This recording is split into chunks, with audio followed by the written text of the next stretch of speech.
Phew. What's up, Pom Pom? Just got a message from the Xianzhou La Fu.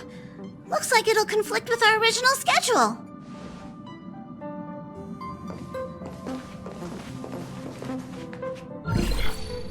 It's been a while, my friends on the Astral Express. How's your trailblazing expedition going? Soon, the Xianzhou Luofu will be holding the Luminary War Dance. Those who have aided the Luofu in overcoming the crisis are cherished allies of the Xianzhou. Thus, on behalf of the Seat of Divine Foresight, I'm extending an invitation to attend the ceremony. Your presence would be greatly appreciated. Well, things are getting lively. We've barely recovered from the family's Charmony Festival, and we're already being invited to another special event.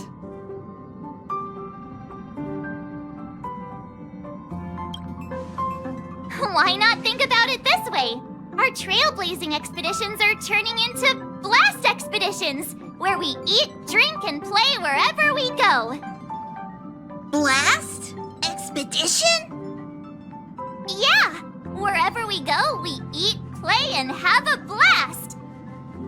So we should leave March behind to take care of the Express? Hey! That's not what I meant! I'm all for some fun! I just hope there won't be any surprise party crashers, like Friday or Saturday. The Xianzhou Luofu has recently overcome a crisis. By holding the war dance, they're demonstrating to everyone that they've returned to a state of peace and safety. But that's what everyone said before we went to Penacony. You'll be totally safe under the family's protection. No need to worry. The war dance is not like the Charmony Festival with all its hidden secrets. It's just a festival to honor the Rainbow Arbiter and the Cloud Knights, who fought against the abominations of abundance and protected the Xianzhou ships. Aside from star skiff performances, it's mostly martial contests. Nothing too different from the Taiki and Roboball contest we've seen before. What do you think, Himiko? Since we've accepted Miss Black Swan's proposal, we should probably head to Amphorius for refueling. There's certainly no rush. This trailblazing expedition is quite unique, and the Express needs to be fully stocked and prepared before moving on to the next stop. With Madame Herta's help, I was planning to deliver some Leviathan fossils from Kalinga Abyss to Ron May, member 81 of the Genius Society. It could earn us some favors before we set off. However, it may take a few weeks. Aw, so that means we're not going to the Luofu. Being an adult means maintaining relationships, whether we like it or not, March. Since we've been invited, it's only right for the Astral Express to attend the ceremony. So here's the plan. Pom Pom will take everyone to the Xianzhou Luofu. Mr. Yang and I will meet up with Ron May and fulfill our promise. Meanwhile, you, March, and Don Hung will represent the Express and attend the war dance. What do you two think? I don't hear any objections.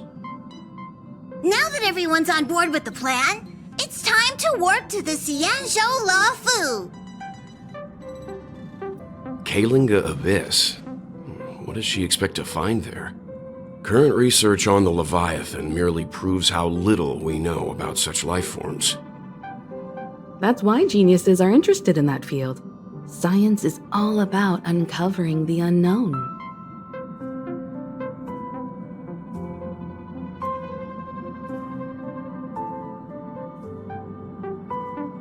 Don't miss us too much.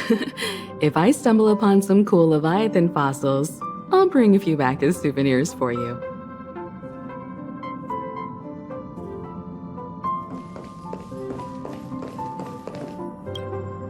Himiko really knows how to convince people. Between Leviathan fossils and the war dance, the latter definitely sounds more fun. By the way, Don Hung, this time you'll be taking a stroll with us on the Luofu. right? And just let you two wander around aimlessly on the Luofu by yourselves? I don't think so. Plus, Mr. Yang is right. The ambrosial arbor crisis just ended, and both the long life and short life species are still feeling uneasy. And that's why Jing Yuan wants to organize the war dance, to show that the Xianzhou Luofu is stable and safe. And since he has extended an invitation, it's only right that I visit my old friend. Coming back to this place brings back so many memories, you know? Hey, I'm not actually gonna recite a poem. I was just thinking about all the twists and turns we went through when we first arrived on the Xianzhou. This time, we're not being forced or enticed or chasing after wanted criminals. And we didn't have to sneak in through the cargo dock. This trip has been incredibly smooth. Quite unusual, I must say.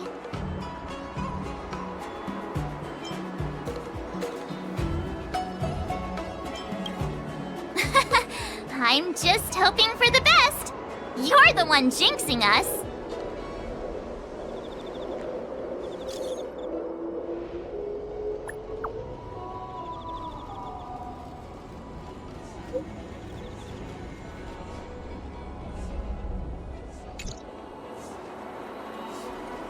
Is the Starskiff Haven always this crowded?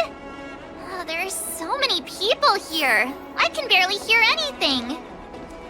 Yanqing said General Jing Yuan sent him to welcome us. But where is he? Let's wait for him in front of the loom. It's the most prominent landmark on the dock.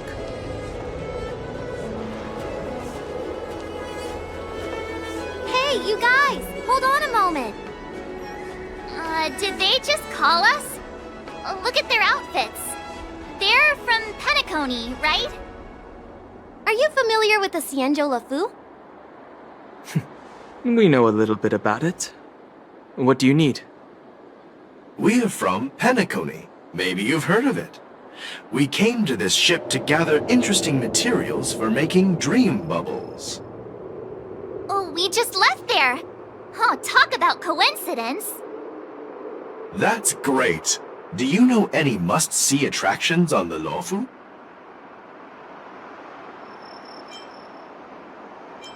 Exactly!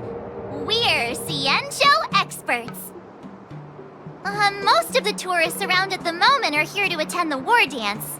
And that's why we're here too. Yeah, we know about that ceremony. But isn't the fighting ring still closed? I've heard the ring was actually converted from a huge decommissioned Luofu fighter jet.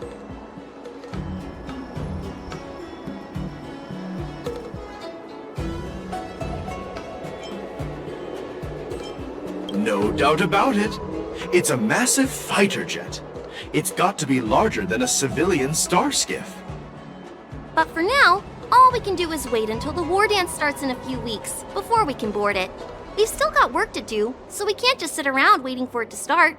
That's why we're asking you about some must-see attractions. We're looking for unique experiences that you won't find on Penacony. Our clients love these kinds of dream bubbles the most. You're the expert here. Give them some suggestions.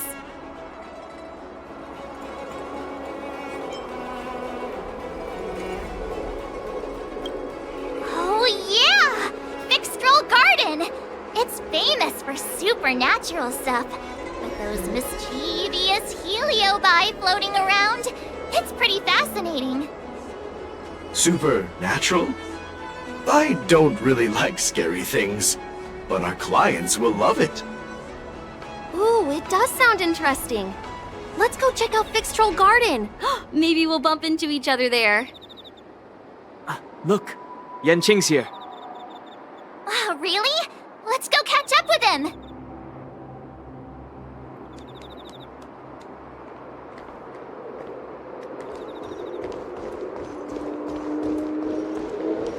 There you are!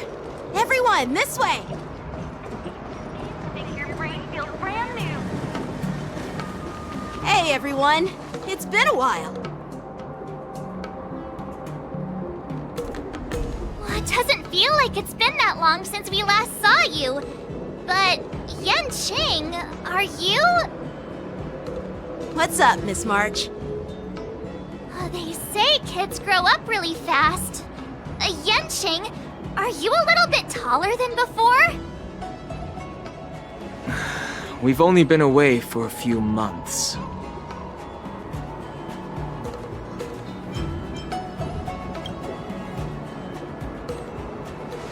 Huh? What are you doing? Sorry, but after our previous adventures, I've become suspicious of whoever greets us first. Do you have to be suspicious around me too? You know, the last time we came to the Xianzhou, the first person who greeted us was... I get it. Better safe than sorry. Seriously, I've never seen the Luofu so lively before.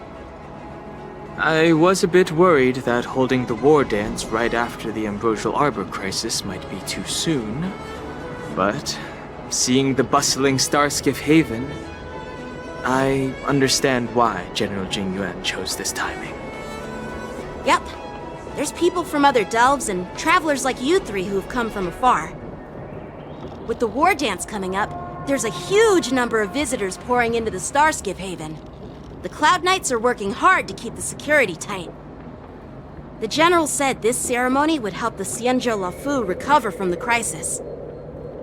It's a way to showcase our martial spirit, reassure people, boost morale, and attract visitors from other planets to promote trade and peace.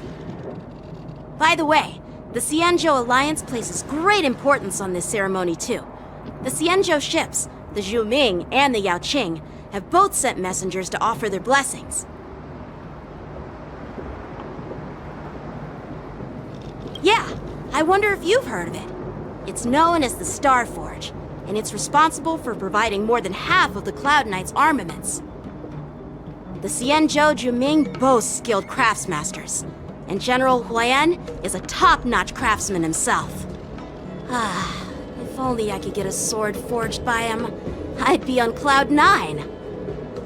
By the way, Yanqing, where are we headed next? I'm sorry for talking your ear off. The General wants to catch up with you at the Palace of Astro. He's been eager to hear about how the Express has been doing. It's funny how he tries to act all mature, but whenever it comes to something he's interested in, you can really see his childish side.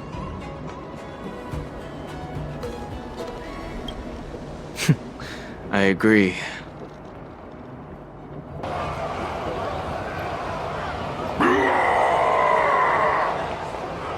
All units, assemble quickly! Get ready to protect the crowd! I just mentioned security, and now all of a sudden something's gone wrong. Excuse me, I need to go check out the situation.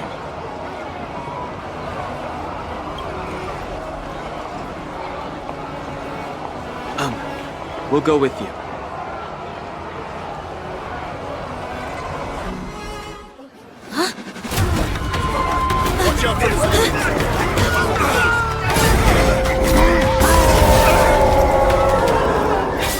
Protect the civilians. I'll deal with him.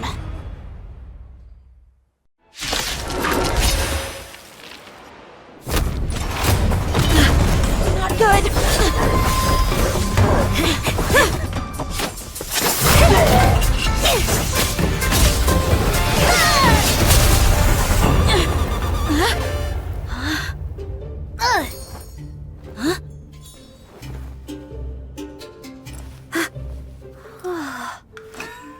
Thanks for the help. Sorry, no time to chat. Could you give me back my... Wait, my sword! I'm sorry, but I'm afraid we'll have to put our plans on hold for now. I need to find out what's going on.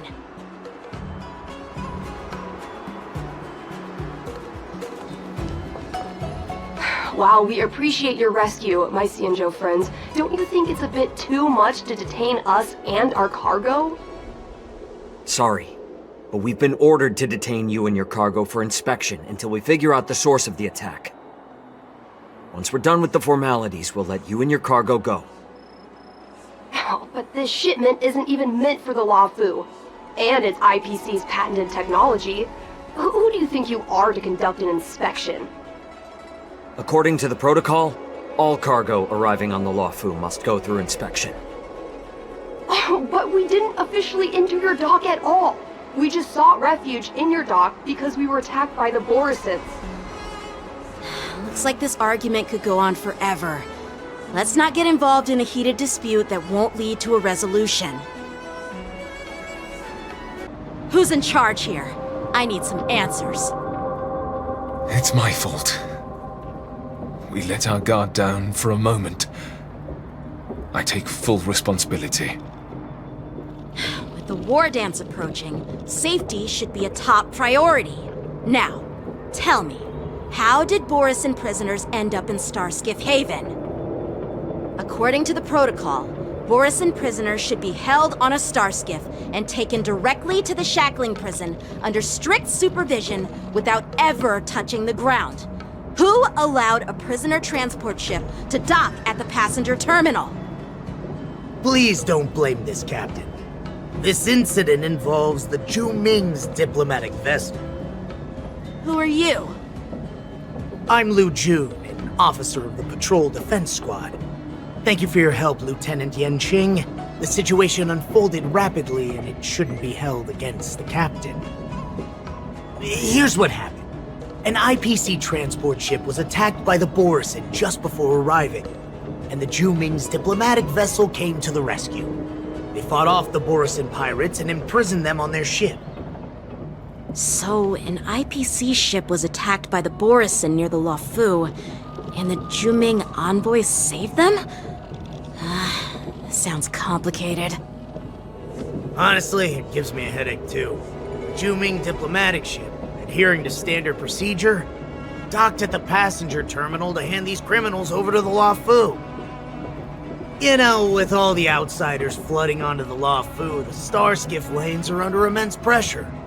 The Borisin desperados decided to put up a fight before the prisoner transport Starskiff could get there. And that's what you just witnessed. We'll make sure these prisoners are sent to the shackling prison as soon as possible. I see. It's an unusual situation indeed. I'll report it to the security department of the Realm Keeping Commission and ask for their cooperation in handling the aftermath. Maybe I should gather more details from others so that the Seed of Divine Foresight can have a better understanding of the situation.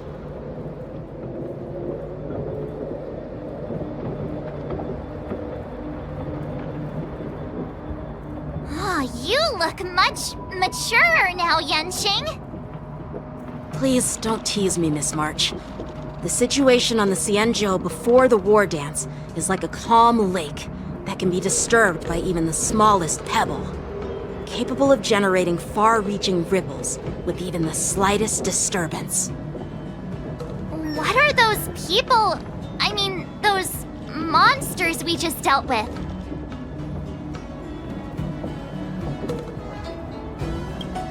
Those werewolf monsters are known as Borisin. They are abominations of abundance, and we've been fighting them for a very long time. The Borisin have been a powerful force for a long time, plundering and enslaving many worlds. The threat they pose is just as terrible as the Swarm disaster, and the Alliance even had a fierce war with them 3 decades ago. Their presence has faded over the years, but who would have thought? According to that officer, they attacked an IPC ship near the Xianzhou Luofu. Such a brazen attack seems quite unusual to me. Yeah, that's what I find strange too. It seems like the IPC and the Borisin have some serious grudges. Well, enough with the chit-chat. The General wants me to take you to the Palace of Astrum. I'd love to chit-chat a little longer, but there are some things that can't be left unchecked. it a serious matter? Maybe you'll need our help in hunting down the Borison? Thank you, but it's no big deal. By the way, that young lady who just appeared, she took my sword. I'm thinking of filing a lost property report at the Realm Keeping Commission to see if I can get it back. I doubt she did it on purpose.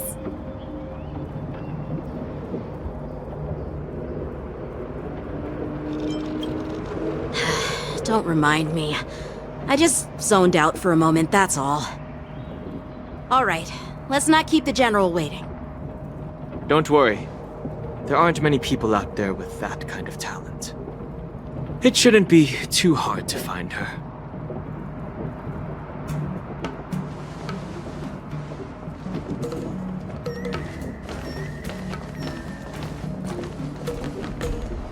There sure are a lot of troublemakers around.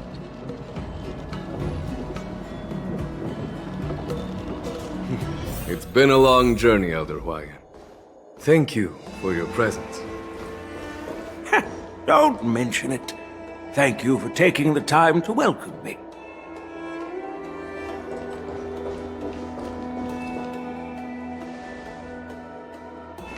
General, I brought our guests from the Express. Oh, I'm sorry for my bad timing. I didn't know you were meeting a guest, General. Don't worry, you're just in time. It's been a while, my friends from the Astral Express. All is well when you have friends coming from afar. Allow me to introduce you to General Hwayan. He's the Arbiter General of the Xianzhou Zhuming, known as the Flaming Heart. No need to be so formal. I'm just a tourist here, no different from other tourists who've come to attend the ceremony. Elder Hwayan is not only one of the Arbiter Generals, but also the Furnace Master of the Artisanship Commission. Besides his martial skills, he excels in forging various weapons. Such talents are unique, even among the Arbiter Generals. Be it Arbiter General or Furnace Master, these are merely titles given to me long ago.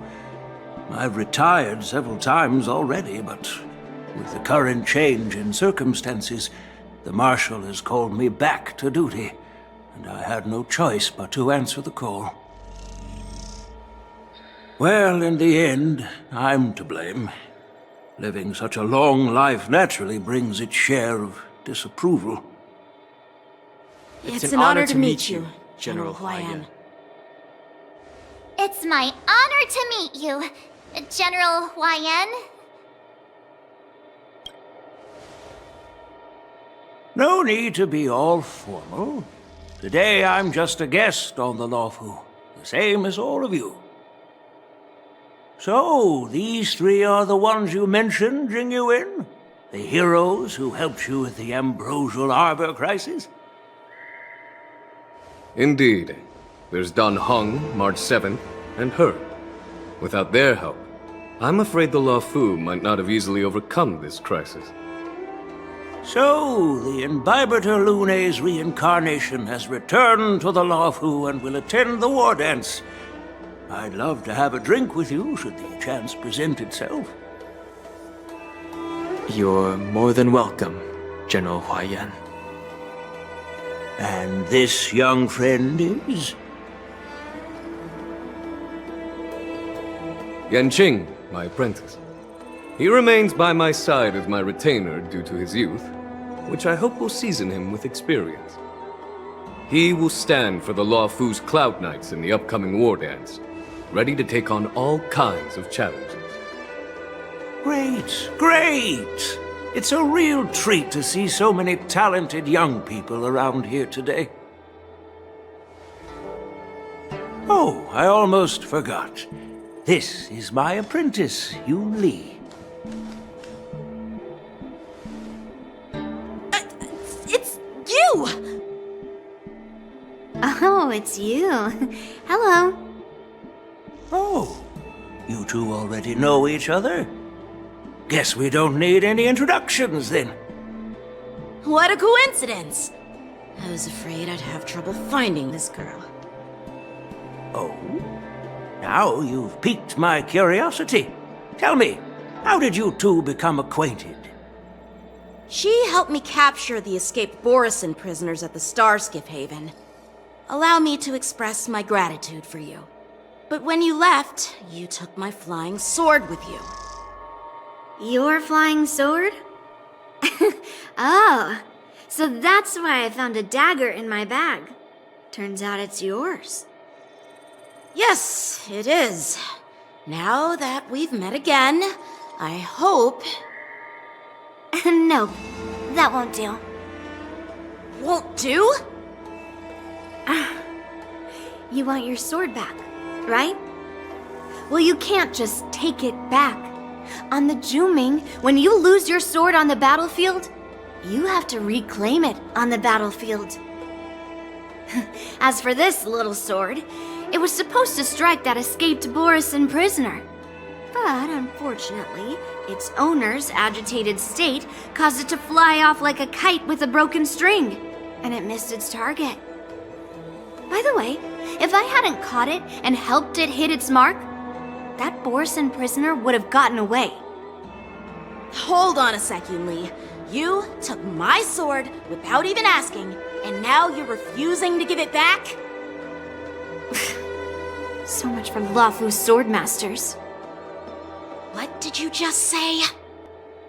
If you just stepped up and took your sword back from me fair and square, I would have totally respected you. But nope, you tried to play it down, expecting me to just hand it back to you like it's nothing. In front of everyone. With all due respect, you don't honor your sword, so you don't deserve it. Hasn't anyone told you that taking without asking is stealing? If you want to settle this with swords, fine. Let's have a one-on-one duel right now. Yanqing. Well, that's more like it. Just be careful, because I'm not as easy to handle as the Borisin.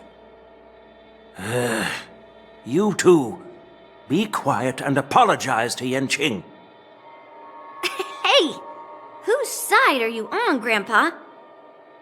I don't take sides.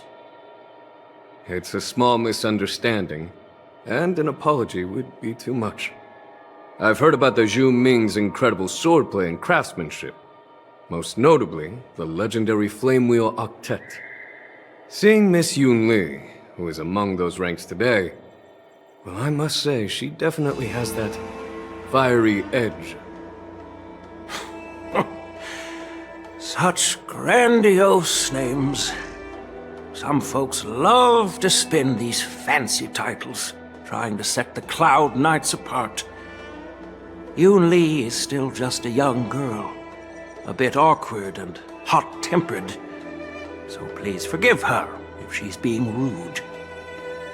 Well, everyone, Elder Huayan and I have some business to discuss. For now, Yanqing, why don't you entertain our guests and take Miss Yunli to the inn? I'll find another chance to talk with you all. I'd like to express my gratitude to the Astral Express for helping the Luofu during the crisis. That's so kind of you. I mean, you've already thanked us so many times. Please forgive me for coming at an inconvenient time. You needn't apologize, General Huayan. All right, Yunli. Take this opportunity to clear things up with Yanqing. Yeah. It's better to make friends than enemies. But I won't be heading to the inn just yet. I want to visit Lingsha. She just arrived in the Luofu and could use some help settling in. Yanqing, once you've helped our guests get settled, go to the Artisanship Commission for me. I've heard about the attack and the detainment of the IPC ship. Qingzu sent word that the IPC members are protesting and wish to have their cargo back. See if you can calm them down. Don't get aggressive. Just make it clear that the Xianzhou Luofu has no intention of violating their rights. I'm on it.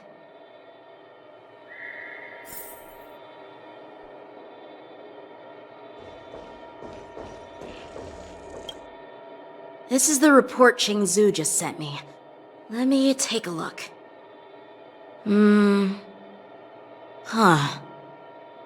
Looks like the General has given me a tough challenge. He wants me to try and help put the IPC's mind at ease. Well, it's not exactly a test. As Cloud Knight officers, we not only learn the art of war and martial arts, but also occasionally have to handle diplomatic disputes. It's just, you know, talking things out isn't as straightforward as duking it out with weapons on the battlefield. This is especially true when you're up against the IPC, with their non-stop corporate babble.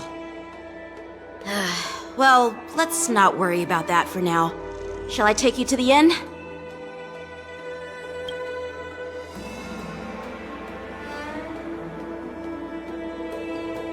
It is the Luofu's honor to have you in attendance at the war dance.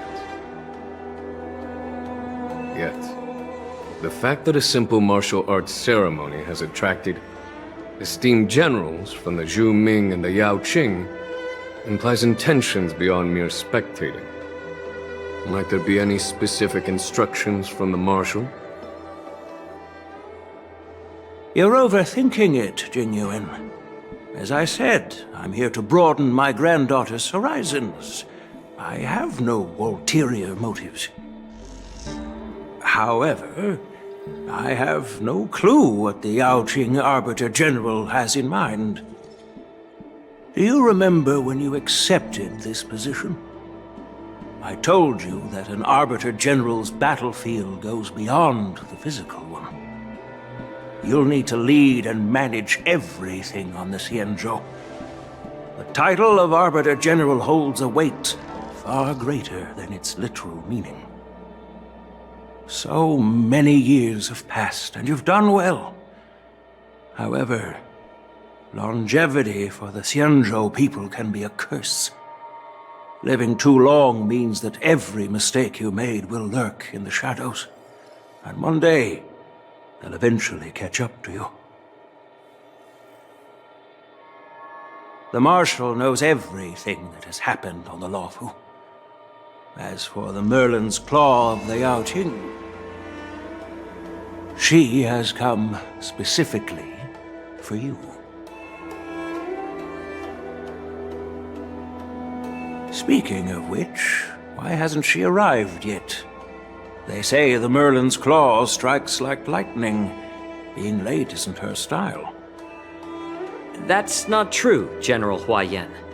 She's been here a while, but I'm sure you've heard of her unbridled nature. As soon as she disembarked from the star skiff, she mentioned having something to attend to and simply disappeared. You must be the messengers from the Xianzhou Yaoqing, I assume. We are Jiaoqiu and Moza, retainers of the Merlin's Claw. It's an honor to meet you in person, Arbiter Generals. Now this is interesting. A guest who doesn't come to visit but sends a message instead. What does she mean? Tell me, what could be more important to her than coming here? Master heard about a spectacular view in Scale Gorge Waterscape. I believe she went there to enjoy it. A spectacular view? Ha! Did you hear that, Jingyuan? This person is being sarcastic. Please do not misunderstand me, General Huaiyan. I was simply stating the truth. Master thought it would be inappropriate to keep you waiting, so she sent us here. Once she's finished with admiring the scenery, she'll personally come and apologize to the both of you.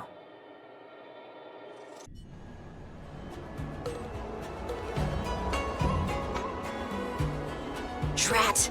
I forgot to ask Yun Li to return my sword. No need to bother.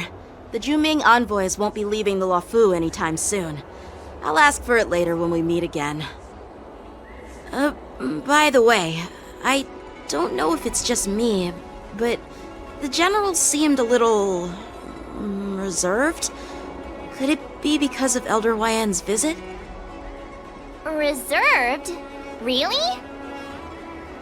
Maybe I'm just overthinking things. No, you're not. When I entered the Palace of Astrum, I realized that the messenger from the Xianzhou Juming was actually the Arbiter General himself. So, the messenger from the Xianzhou Yaoqing must be the Merlin's Claw herself, I presume. That's right. Well, that's what makes this entire thing so unusual. What's so unusual about it? They simply received an invitation from Jing Yuan, just like the crew, right? The war dance is just a small festival. And now we have 2 Arbiter Generals from other Xianzhou ships here.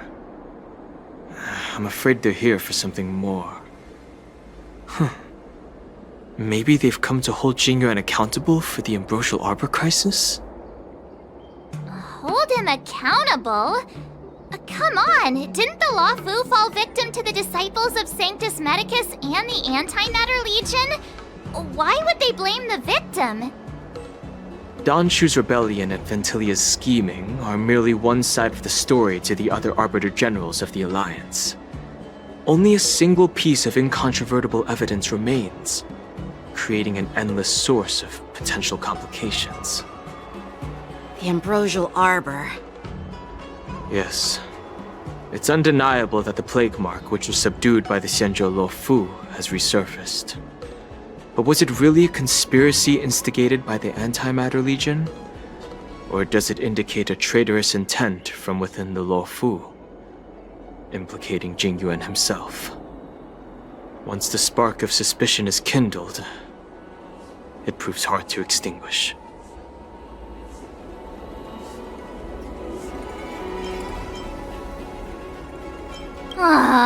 What was I thinking? Seriously, here I was looking forward to a carefree and enjoyable trip. But it seems wherever we go, drama is just around the corner. Aw, I was so excited. I thought those Arbiter Generals were just here to see the ceremony. By the way, I heard that an alchemist from the Juming diplomatic ship has arrived, and rumors say that she's to be the new Cauldron Master of the Alchemy Commission on the Luofu. An alchemist from the Juming serving as the Cauldron Master on the Luofu? While it's not unheard of, the timing itself...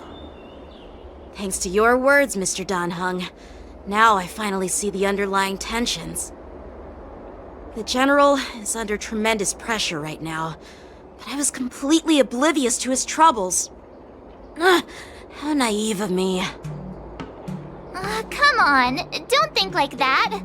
Leave the adult matters to the adults. Even if you wanted to do something for the General, it's not like you can do anything. Did I say something wrong? Again? Miss March is right. I don't have the skills to share the General's burdens at the moment. Still, I'll do my best to follow his instructions. Let's go. Once I've taken you to your accommodations, I need to go to the Artisanship Commission to handle the IPC's protest. He looks like he has a lot on his mind. We can't just let him go alone. Why don't we accompany you to the Artisanship Commission? This is too much trouble. While I appreciate your kindness, dealing with the IPC's workers could be tricky. I'm afraid this will cause trouble for the Express. No worries. We're pretty experienced in dealing with the IPC. You've heard of the 10 Stone Hearts? We've dealt with quite a few of them, right?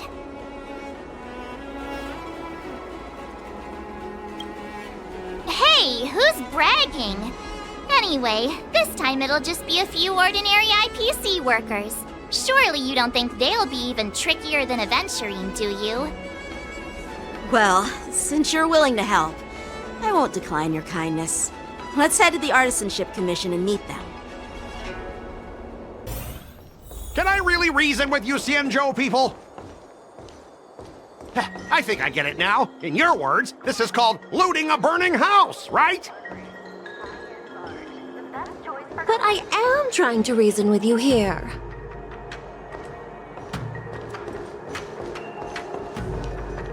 That toxic voice sounds familiar.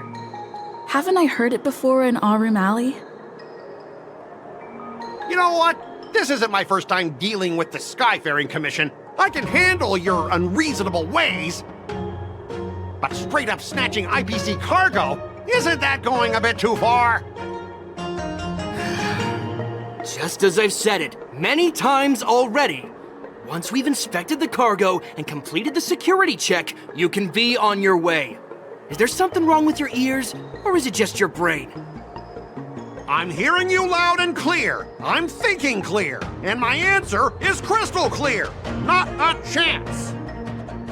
Keep detaining my cargo and I'll file a complaint directly with your general.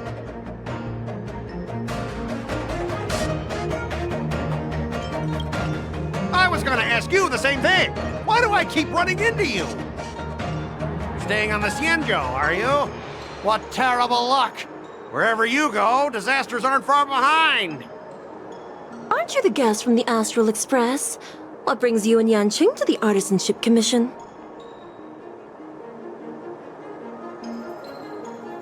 They're in trouble? No, it's me! I'm the one in trouble! Looks like you've met this IPC worker before. I'm not sure if that's a good or a bad thing. I was sent here to deal with the IPC protest, Miss Shikui. What's going on here?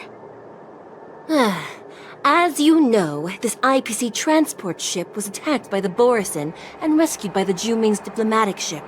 Then the Cloud Knights were instructed to bring it back to the dock for repairs and inspections. And this is Mr. Scott, the person in charge of this transport ship. So, you're Scott. I've heard her mention you. Weren't you kicked off the Luofu before? Why did you come back? Like I wanted to come back. I thought I'd just dock at the harbor for repairs and leave this forsaken place for good. Little did I know, as soon as the ship entered the harbor, a bunch of Cloud Knights showed up and snatched all our cargo from the hold.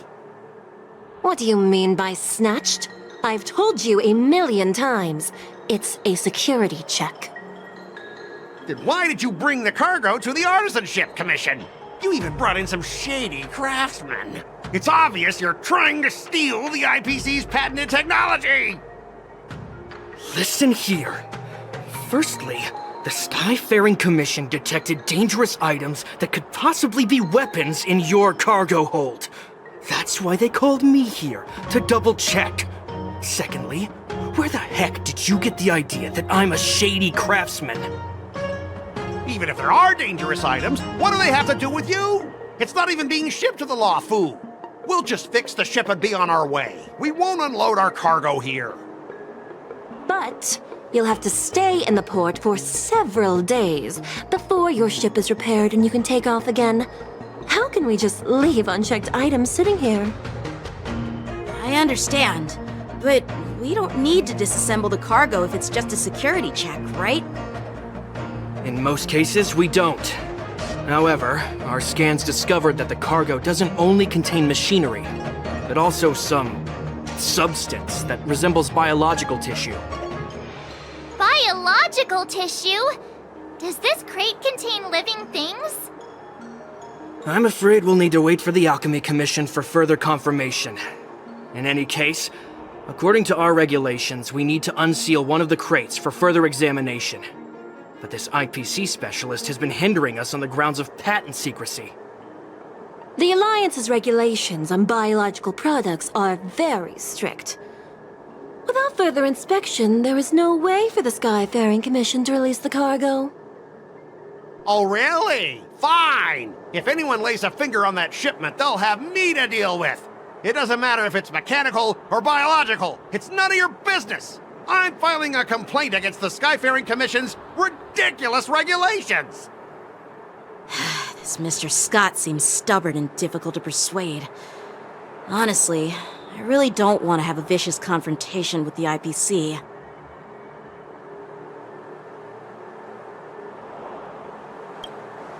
I heard how you helped R. O'Malley. The IPC representative back then was Mr. Scott, right? Since you've dealt with him before, it looks like I'll have to rely on you again. What are you guys whispering about over there? Just hurry up and give us back our cargo.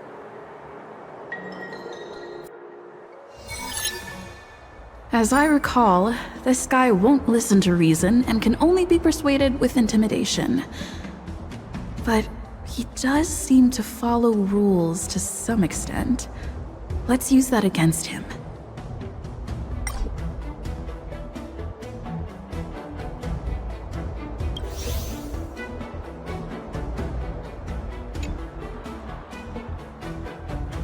Speaking of regulations, we have our own laws and regulations too. According to Article 4 of the Xianzhou Alliance IPC Trade Consensus, the Alliance and IPC shall never infringe on each other's intellectual property rights.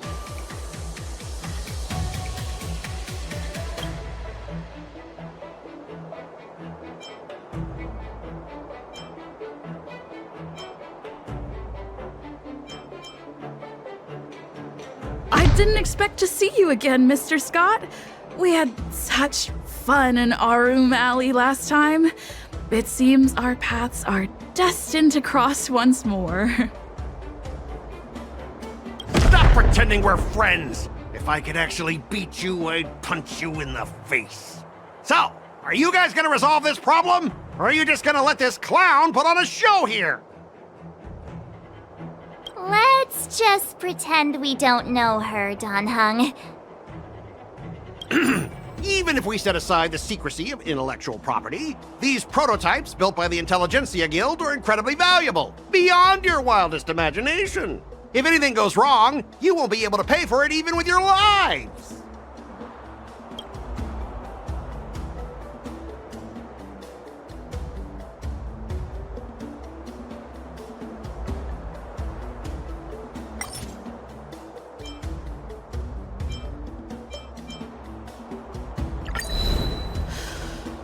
Your logic is too confusing for anyone to follow. Maybe you should learn the art of communication from a monkey before you continue spouting nonsense?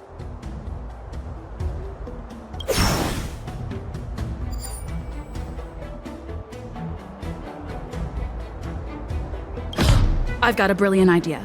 I'll just smash everything with my bat, and then you can hire someone to assess the damage.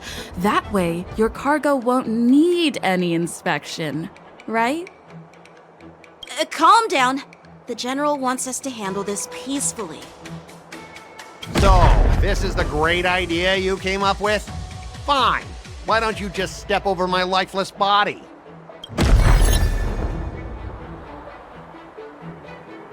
All right, that's enough. I'm not going to repeat myself 100 times. I thought you were reasonable and civilized, but now it seems you Xianzhou folks just don't understand the basics of business.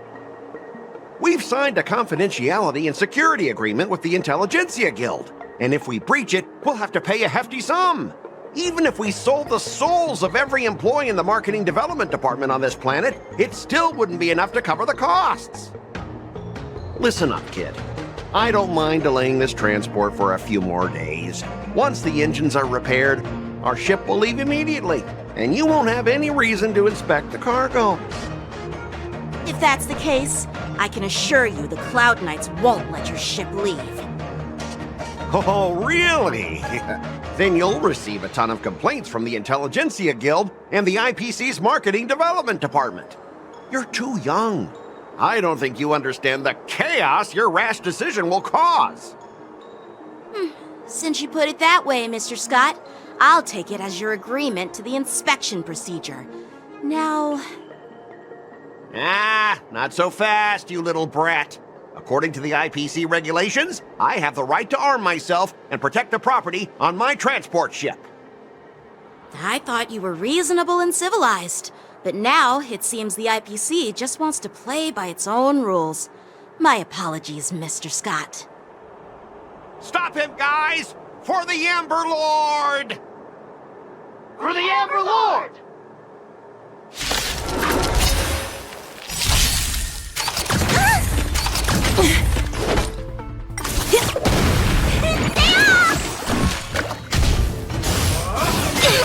Not good. Still waters of oblivion. Ready for another? Net markers activate. Time for a good old counterattack. I weep for the departed. It too shall fall.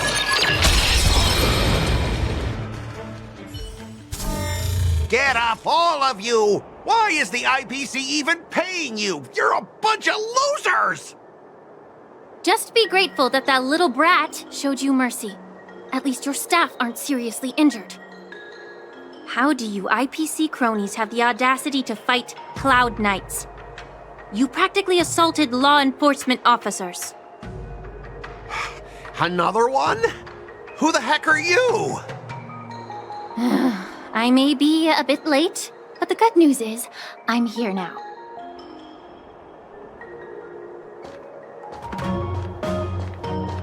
Allow me to introduce myself.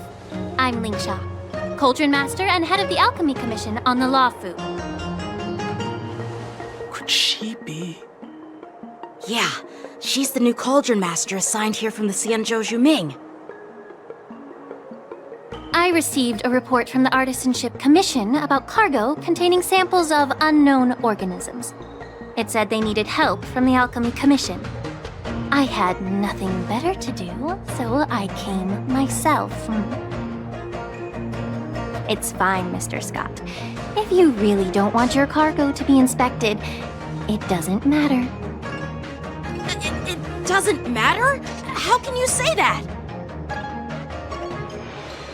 Why are you being so nice all of a sudden? Well, since you're not going to check it, I'll take this crate and be on my way. Is that okay with everyone? Yeah, sure. Why should I object? Not only this sample, but all the goods on the transport ship are yours to keep. Like I said, we won't inspect them. Wait a minute!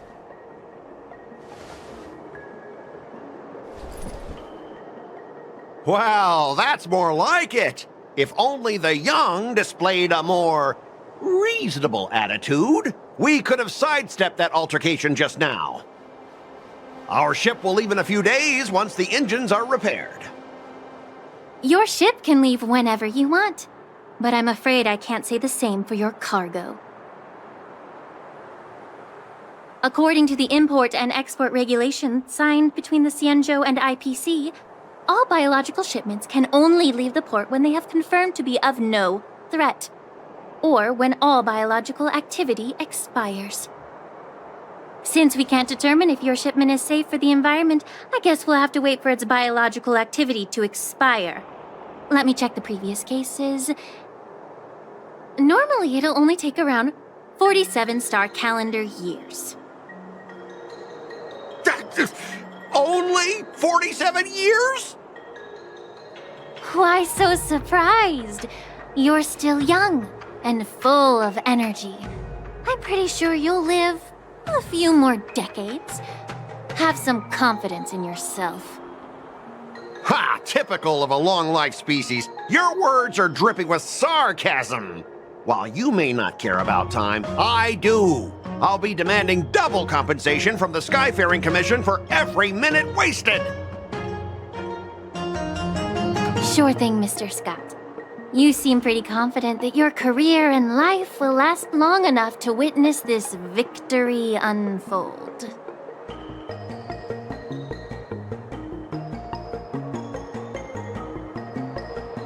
Step aside, guys. Let them do the inspection. But, Mr. Scott... Come on, we're already in enough trouble. Just let them do the security inspection. And if needed, I can always grovel before the Intelligentsia Guild later. I'm just using my head for what it's apparently good for, right?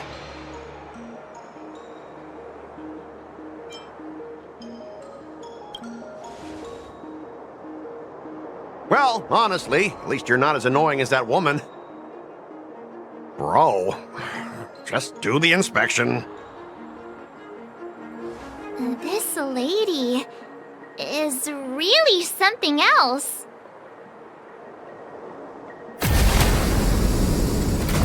Is this the IPC product? Listen up. Any damages caused by inspections will be filed with the IPC.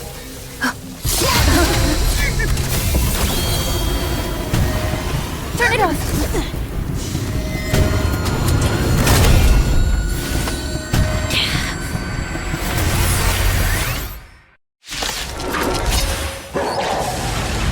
Oh, how unexpected. That was a surprise. Destined for oblivion. I weep for the departed. It too shall fall.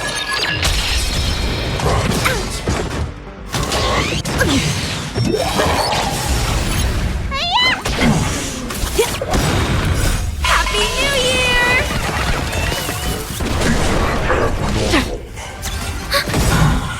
Net markers activated. Time for a good old counterattack. Again?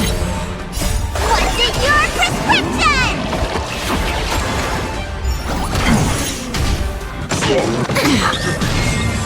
Still waters of oblivion. I weep for the departed. It too shall fall.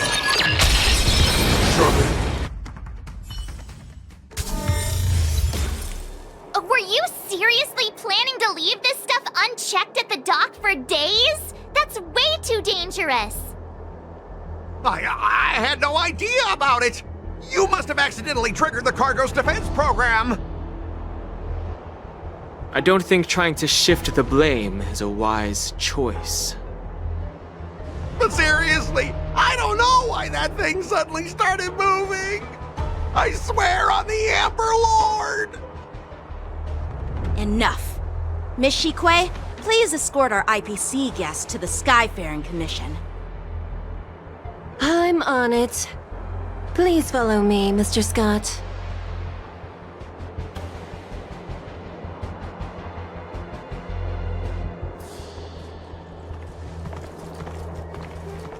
Gentlemen, our preliminary inspection shows that there is indeed hidden biological tissues inside, just like the craftsman feared.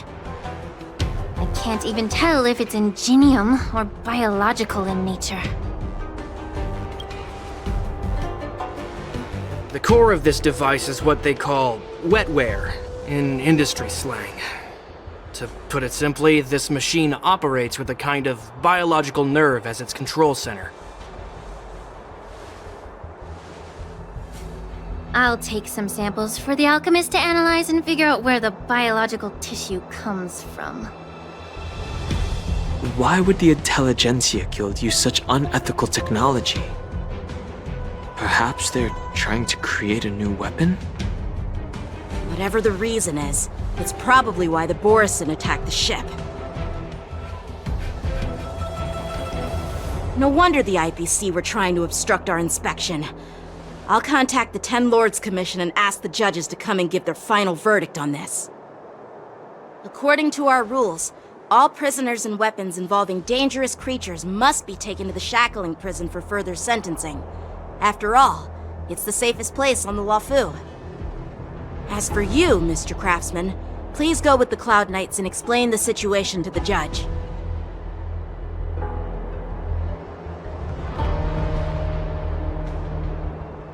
I had a feeling that the IPC members would cause trouble, but I didn't think they'd be this tricky. Thanks for your help, Miss Lingsha.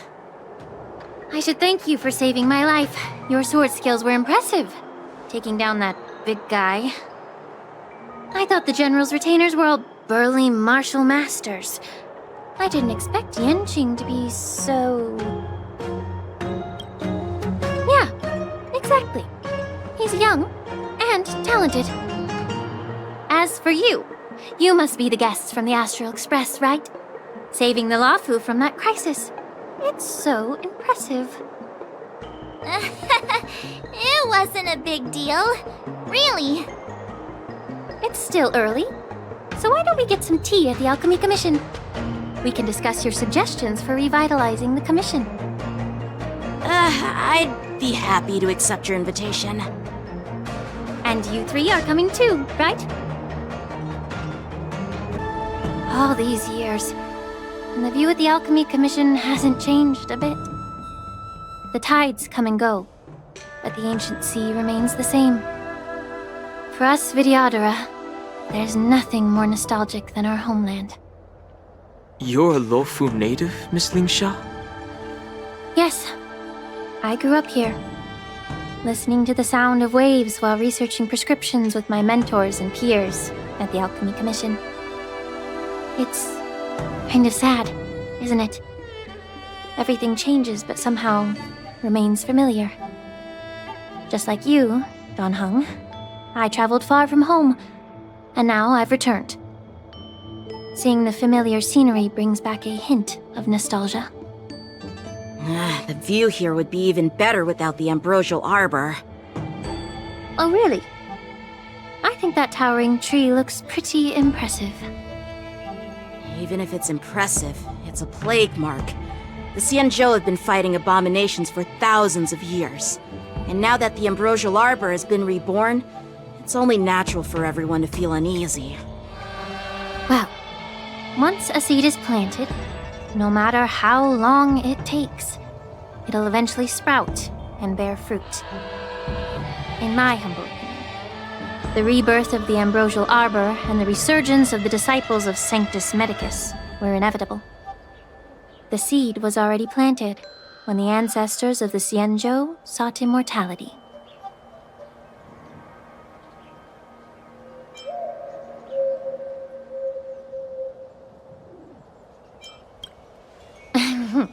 My bad. Well, since you went through the entire Ambrosial Arbor crisis firsthand, Dan Heng and Lieutenant Yan Qing, I'd like to discuss something with you. What would you like to discuss, Miss Lingsha? I was lucky enough to be chosen by the Alliance to come in and clean up all the old grime in the Alchemy Commission. Honestly, the Alchemy Commission is riddled with problems and has reached a point where fixing it seems impossible. I'm looking to remedy this problem, but was wondering if you could provide any insights. Well, even though I'm a Vidyadharan like you, I'm an outsider, just like my companions here. I can't really say much about a remedy, but I do have a piece of advice, Miss Lingsha. The Vidyadhara and the Alchemy Commission on the Luofu have always been intricately connected. If you cannot distance yourself from these ties, Miss Lingsha, changing the situation within the Alchemy Commission may be quite challenging.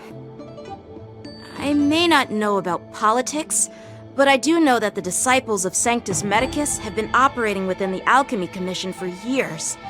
If you're determined to root them out, maybe you should discuss it with the General. I see. Thank you for your valuable insights. While the Lux Arrow from the Rainbow possesses unparalleled power to sever the Ambrosial Arbor, it can't sever mortals' desire to prolong their existence. Just like how the Cloud Knights can eliminate the remnants of the disciples of Sanctus Medicus, but are unable to calm the hearts and minds of the people within the Alchemy Commission. Our Xianzhou forebears knew this well, and that's why they entrusted the duty of guarding the roots of the Arbor to the Vidyadhara.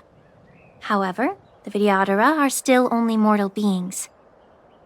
30 years ago, my mentor served as Alchemy Commission's Cauldron Master. She recognized the emerging undercurrents and sought to cleanse the source of the disturbance. Unfortunately, even though she was skilled in the art of healing, she didn't understand the human heart or how to eliminate the sickness lurking within the depths of the Alchemy Commission. In the end, she was framed and exiled to the Juming. I was also implicated and had to leave the Luofu. And guess who arbitrated the case and handed down the sentence? None other than General Jing Yuan himself. What? You heard it right. The ones responsible for the corruption in the Alchemy Commission are not just the remnants of the disciples of Sanctus Medicus, but even the Divine Foresight himself.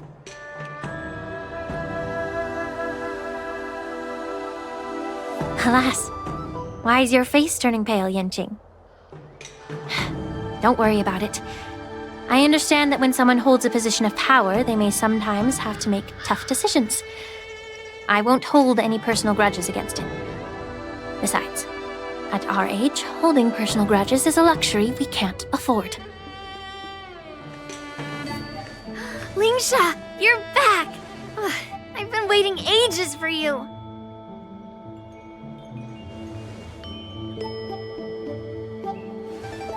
Yunli! Why aren't you with your grandpa?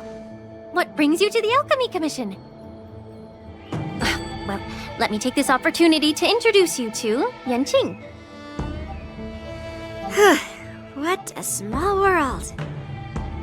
You stole my sword! Give it back! I see. Let's skip the introduction part then. Why do I keep bumping into you? Are you stalking me or something? Of course not. Unlike you, Miss Yunli, I have important things to take care of. You, on the other hand, seem to have all the time in the world to wander around without returning my sword. Grandpa used to say that a sword reflects its master. I talked to your sword, and it told me that you've been distracted. You hesitate when you should strike, and you struggle to stay calm when your sword is unsheathed. Now that I see you again, I realize your sword was right. It wasn't me who took your sword. It was you who lost focus. Do you really expect me to believe that nonsense? I've been taking it easy on you because you're a guest from the Juming, but you're not taking the hint. Don't people from the Juming know you're supposed to return what you've borrowed? Just look at this flying sword. Even if I gave it back to you now, it'd just be taken away again in a few hours. You know the Cloud Knight saying, a Cloud Knight must never let slip their weapon, yes? Well, sure, I can give it back to you now, but on the battlefield, that's a whole different story. Poor flying sword. Fine! You don't have to give it back, because I'll take it back myself!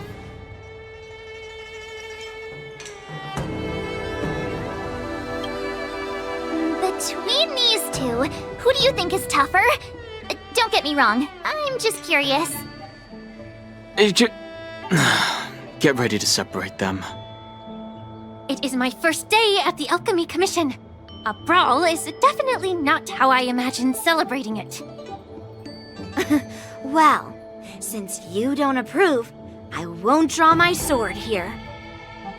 I didn't mean it in that way. Since you've already drawn your swords, you'd be disappointed if you didn't get to test one another, right? I've received reports that the delves near the Alchemy Commission are still infested with abominations. Seems like my predecessors left quite a mess. So, if you two want to determine who's better, why not focus on them instead of each other? Clearing out some abominations? Sounds boring. It's the Cloud Knight's duty to eliminate those abominations. You don't have to ask me twice, Miss Lingsha. I'll help you get rid of them. Oh, you think you're the only one who knows how to behave? If Lingsha needs anything, I'll gladly draw my sword and help her out. It's so heartwarming to see both of you being so sweet and caring. So then, shall we get going? Ever since the disciples of Sanctus Medicus were eradicated, their experimental abominations have been festering here. If you want a contest, I'll be the referee. The one who kills the most abominations within an hour wins. Lingsha, as always, You're still an expert in making unpaid work sound so noble and grand. It's for your own good, little Yunli. While you desire to compete against each other, I don't want to see either of you getting hurt. That's really thoughtful of you, Cauldron Master. So, are you both ready? Ugh. Looks like my predecessors left quite a mess. Let me say it again. The one who kills the most abominations within an hour wins. Be careful when you draw your swords, and make sure you don't hurt each other. Can we start now, Lingsha?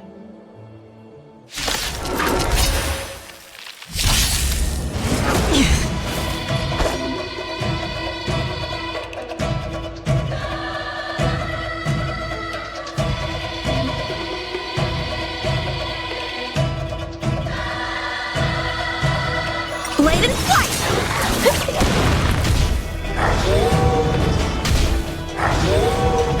Destined for oblivion. Ready for another? Net markers activate. Time for a good old counterattack. I weep for the departed. It too shall fall, destined for oblivion. Swords descend!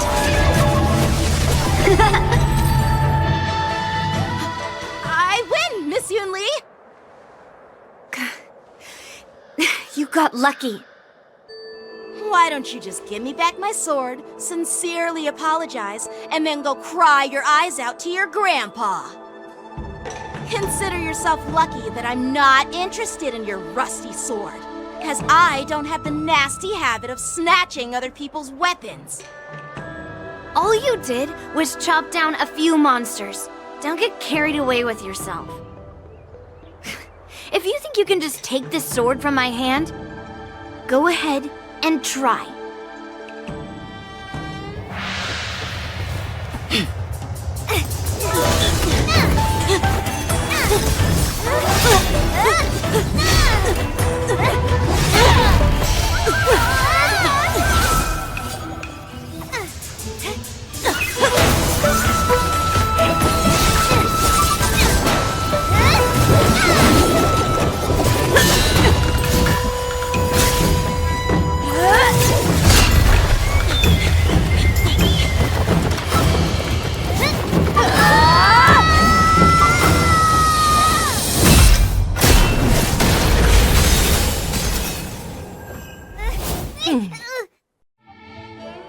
Well fought, my young friends.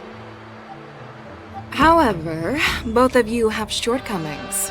One of you focuses on dodging and weaving, while the other relies on brute strength, trying to take down targets with a single strike.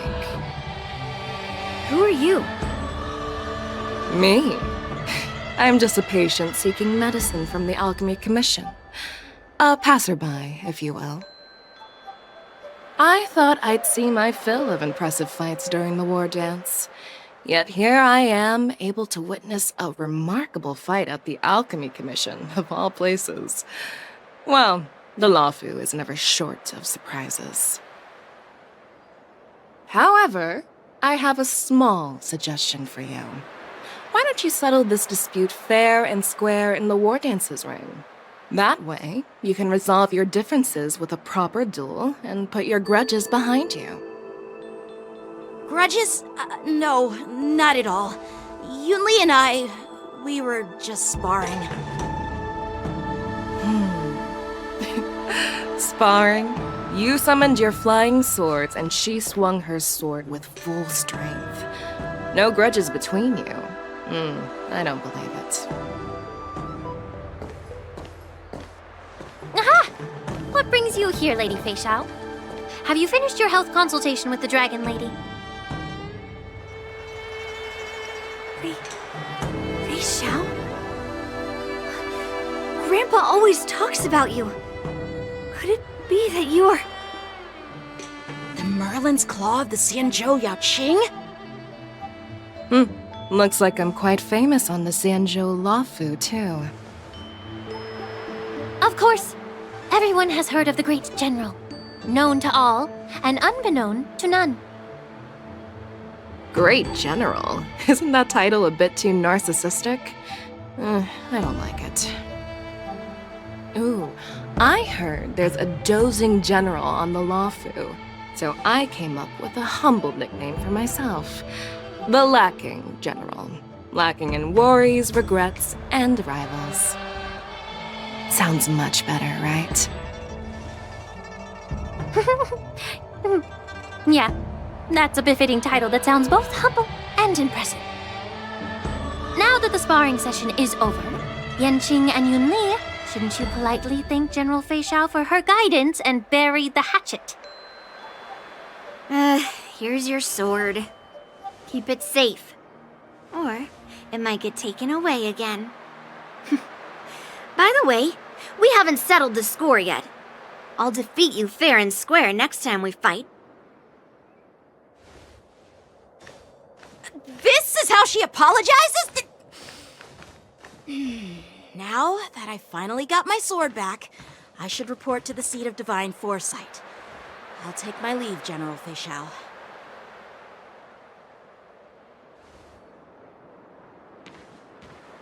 Oh, by the way, Miss Linksha, if you've got some free time, I'd like to invite you to the seat of divine foresight for a chat with General Jingyuan. I think there's more to those personal grudges you mentioned earlier.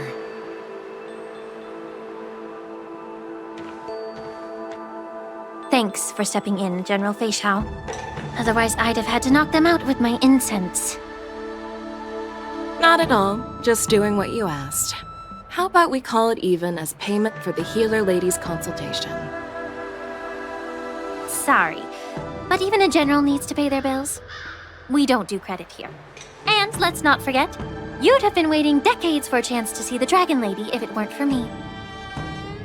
Well, you can always send the bill to the seat of divine foresight and say it's for mentoring those kids. After all, it was quite the effort splitting them up. I nearly had to get tough. Now, if you'll excuse me, I need to find a spot and get some fresh air.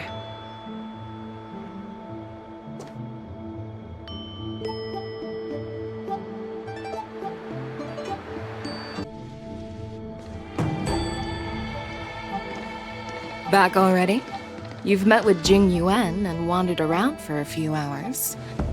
So, what do you think? It appears that the Divine Foresight is using this war dance as a show of strength to convince everyone that the Lawfu is prospering after the Ambrosial Arbor crisis. But... I know you're going to say but, right? But the influx of people attending the war dance is like a breeding ground for disorder and rumors. One wrong move, and the Lawfu could be in a world of chaos. The Cloud Knights on the streets remain vigilant, so at the very least, General Jingyuan is aware of this. As for other matters, I'm unable to say. I'd prefer to be excused from future meetings with generals. I'm just a military healer. And now all of a sudden I'm thrust onto the center stage having cordial chats with two generals? My work doesn't lend itself to being in the limelight either. Just stop whining. At least you're in one piece, right? Before getting in touch with General Jing Yuan, I wanted to put aside my assumptions and see his momentum. That includes the overall bearing of the Cloud Knights on the street, what people are saying, and how those close to him behave. The might of an army dwells not within its pawns, but within the force of its collective momentum. Recognizing this fact reveals the true measure of power. Thanks for enlightening me, General. A perfectly clear statement turned confusing thanks to your translation. You've made me lose where I was now. Anyway, this is how I operate in battle, so you might as well get used to it. Are you treating General Jingyuan as your enemy? The longest-serving general of the Xianzhou Lawfu. Do you think he'd have only a few enemies? By the way, General, you met the healer lady, yes? Could you show me the medicine she prescribed you? Well, the healer lady couldn't do anything about my condition. She just told me to enjoy some tasty food. So not even the famed healer lady could help? Don't worry. I'll fulfill my promise and find a way to cure you. Actually, I've found some leads. Well, life and death, Jiao Cho. It's all predetermined. Upon starting my military career, I made a pledge that the rest of my life would be dedicated to being the Xianzhou's spearhead, hunting down the abominations of abundance till the end of my days. As long as I can fulfill that deep-seated desire, I don't care how long I live. You asked if I view General Jing Yuan as my enemy. No. My real enemy has always been myself.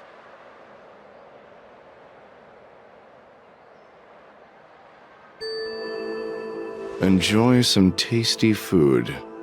So, what's for dinner tonight? Jeez.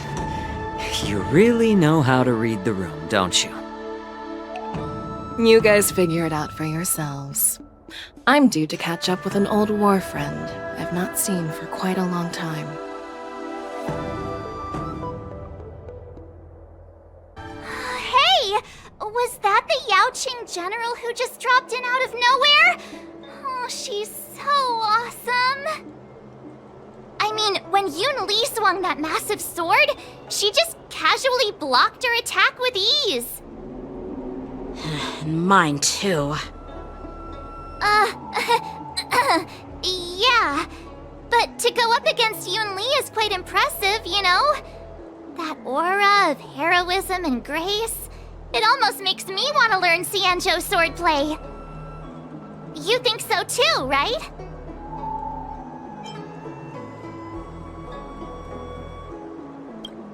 I agree. General Fei Xiao is indeed impressive. I was actually hoping you'd give Yanqing some praise. Thanks for the kind words, Miss March. The war dance is coming up, and I've been chosen to represent the Cloud Knights in the ceremony. I've had my fair share of defeats lately, and even though I know there are always more skilled swordmasters out there, seeing General Fei Xiao's skills today has made me feel a bit uneasy again. Don't underestimate yourself. After all, generals won't fight in the ring during the war dance. Just remember the state of mind you had when you single-handedly took on me and Blade, putting life and death aside. With that mindset, you can prevail against most challengers. I see. Thanks for the advice, Master Danheng. By the way, now that today's events are over, General Jing Yuan wants to invite all of you to the Seat of Divine Foresight. He has something important to discuss.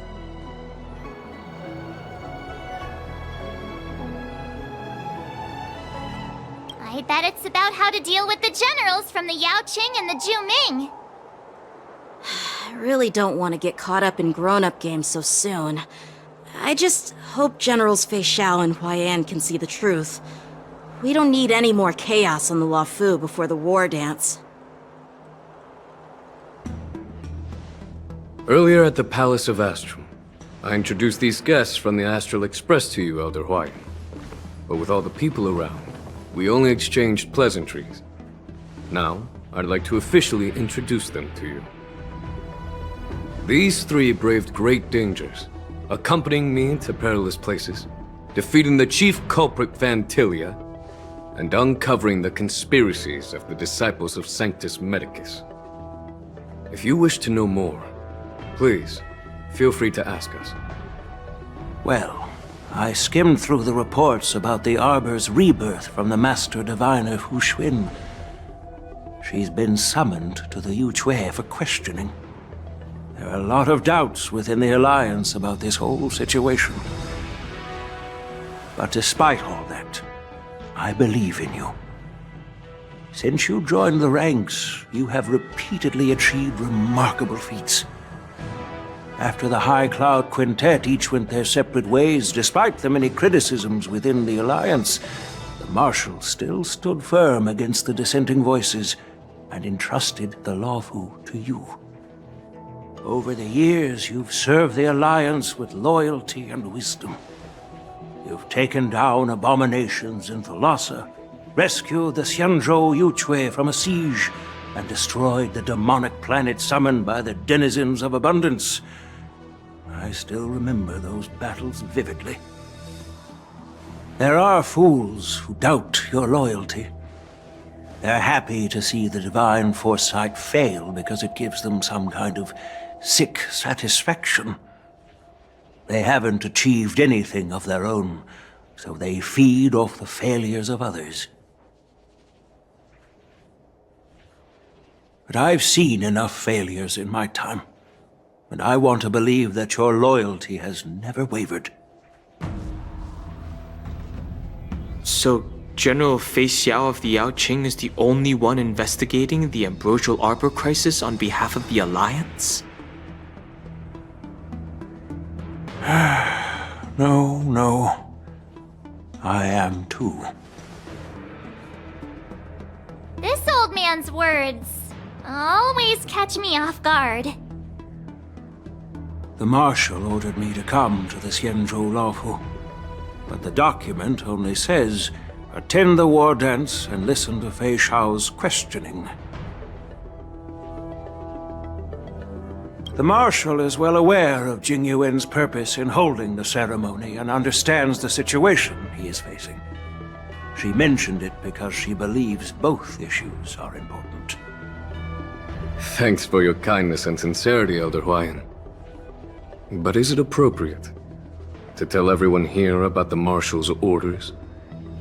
By introducing the Express's witnesses to me alone, aren't you aiming to discern the intentions behind both my actions and Fei Xiao's, and whether there's any discord between us?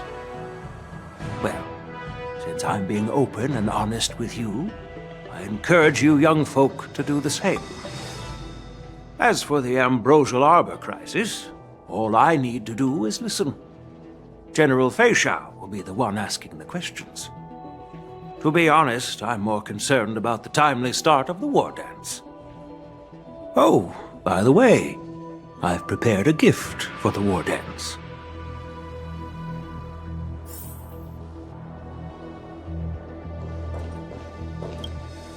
Yes, it's this case right here.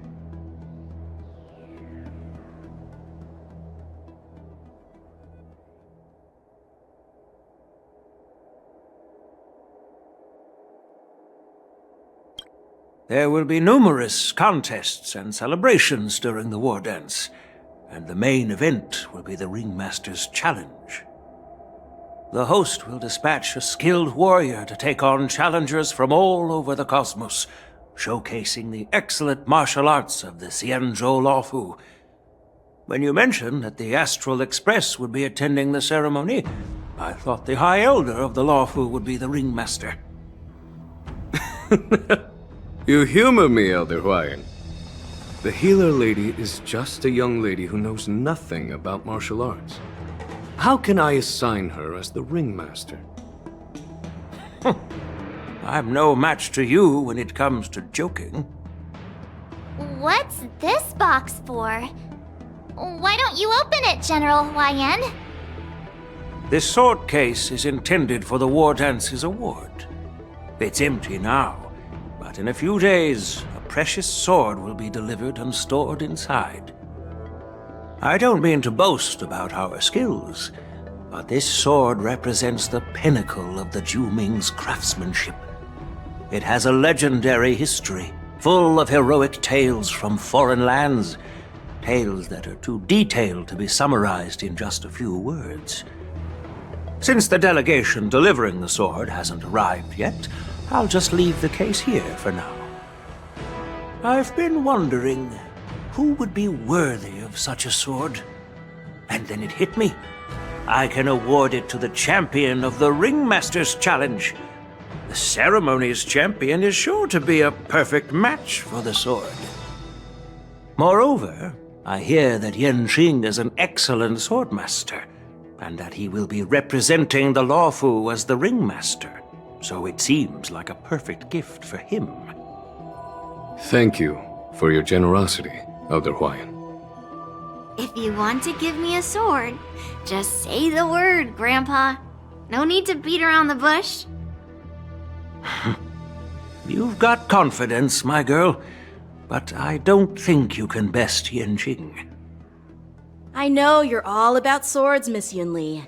It's just a shame that it's the sword that ultimately chooses its rightful master. Yeah, and even if someone gets their hands on such a precious sword, it'll probably end up in someone else's. The outcome of our duel at the Alchemy Commission is still up in the air.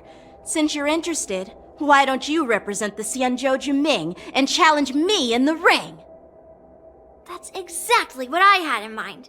Nobody knows who's gonna come out on top. It could be me, could be someone else. It'll probably be me. But whatever happens, it won't be him. Not to be rude or anything, we've been watching their drama. I'm dying to find out who beats who. Quiet down. We have other guests here.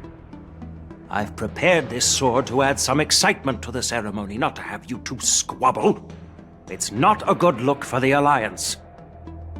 While you both seem confident that you'll win, you need to remember there can only be one winner and one loser in the ring, which could lead to hard feelings.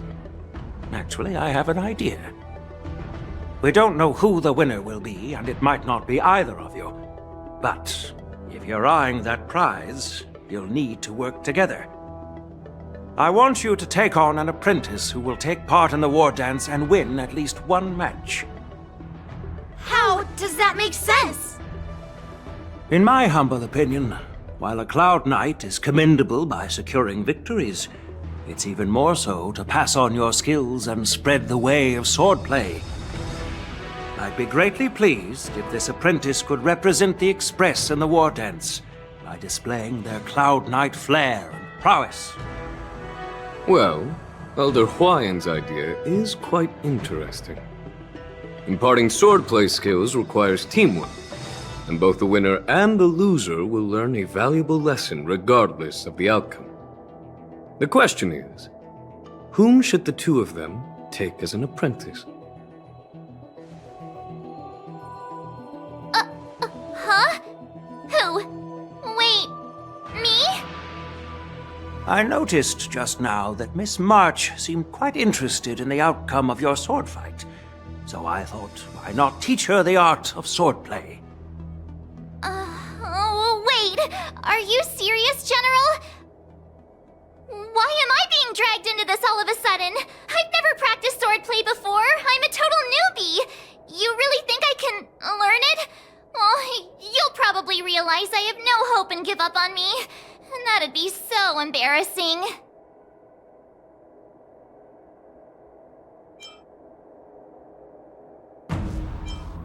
Isn't this a perfect chance for you?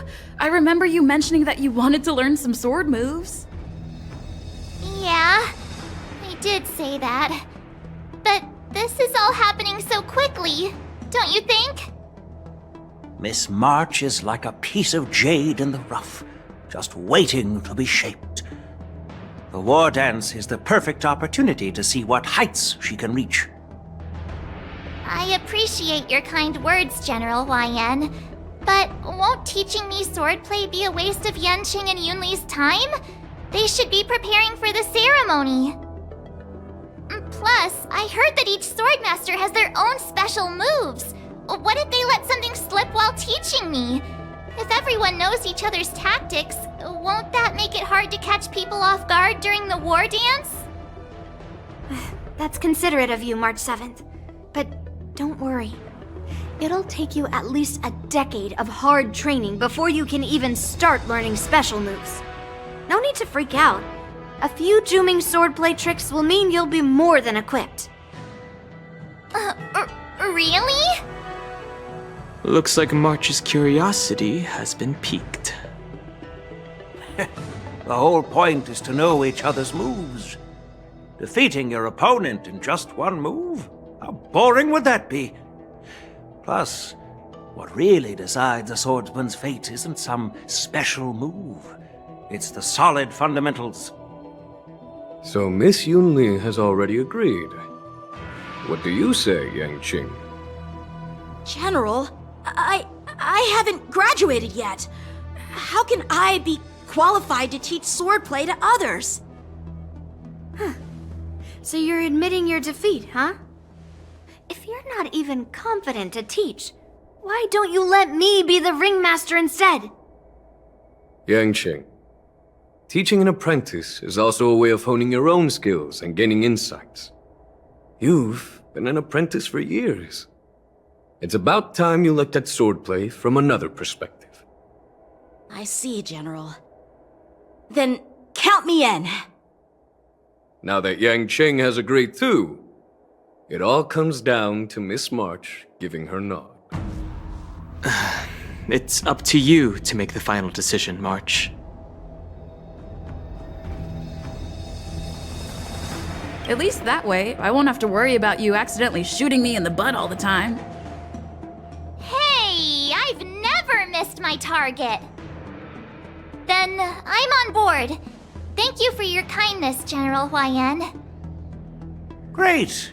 Starting tomorrow, Yanqing and Yunli will teach you the basics of the Cloud Knight's swordplay. Yunli and I will head out and purchase some sword practice equipment for Miss March.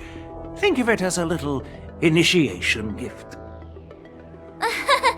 You're too kind. Wait, you're giving me a gift? Shouldn't it be the other way around?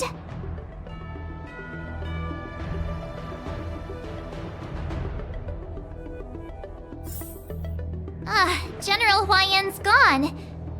Wait, why does something feel off about what we talked about?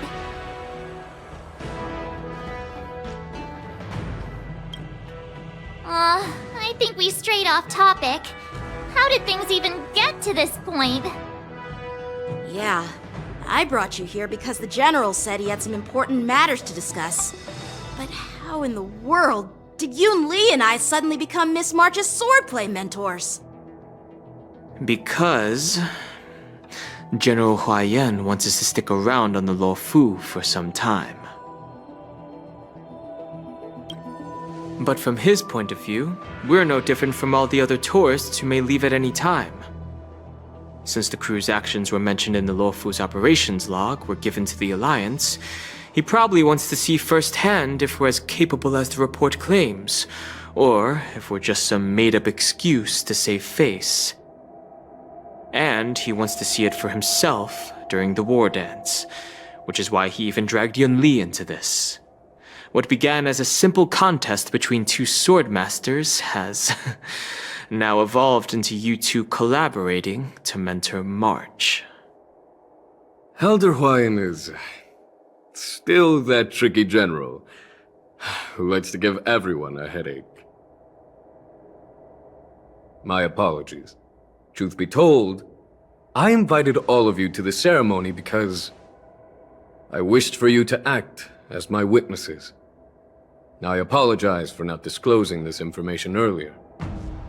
In the coming weeks, I'll also invite all of you to a meeting with General Fei Xiao, where you may need to answer her questions and clear up any doubts she might have. So please, be prepared for the meeting.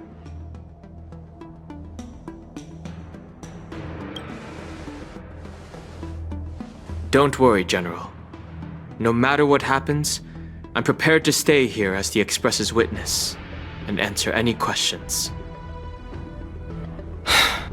Thank you, everyone. General, I know there isn't much I can do to share your burden, but... As the Luofu ringmaster, I won't let anyone defeat me in the war dance. I know.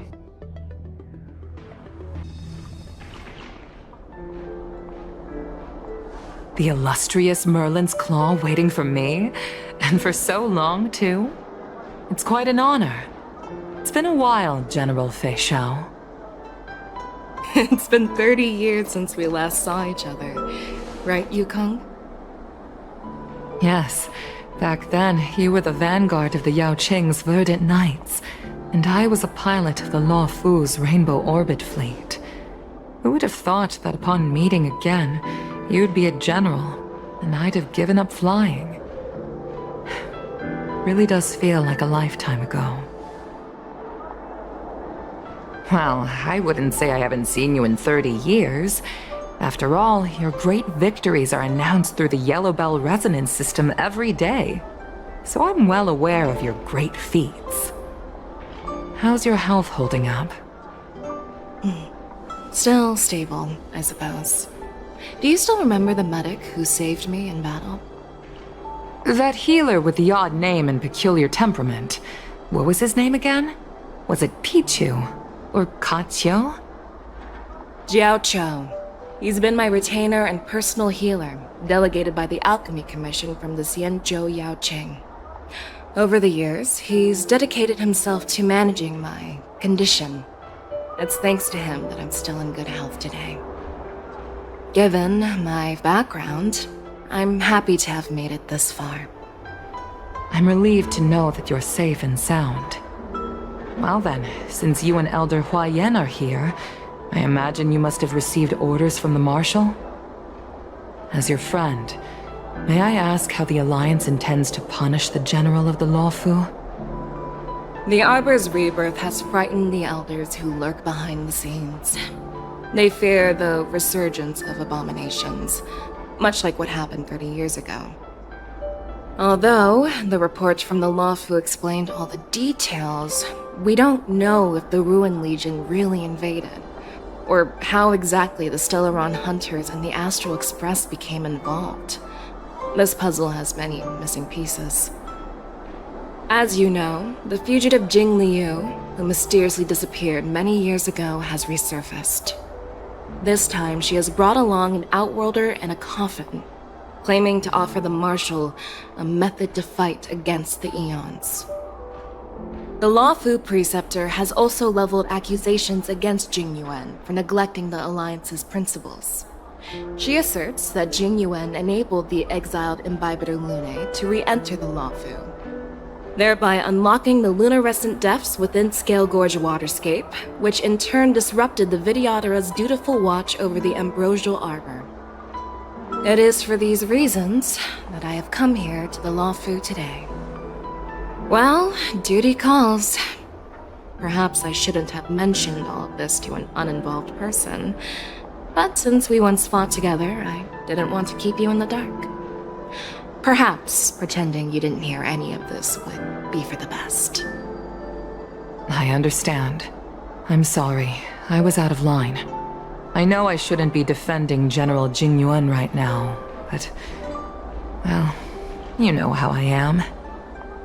The Lawfu has enjoyed centuries of stability since the end of the sedition of Imbibitor Lunae, much of which can be attributed to General Jing Yuan's masterful strategizing. Unfortunately, for long-life species, enduring through the ages always culminates in a failure that undoes all previous achievements, a moment that our adversaries relish. That's true. And that's why I'm also here for another purpose. To visit Hule. Hule? You mean that Hule? The Borisin warhead? The same Hule who has been imprisoned in the shackling prison for over 7 centuries?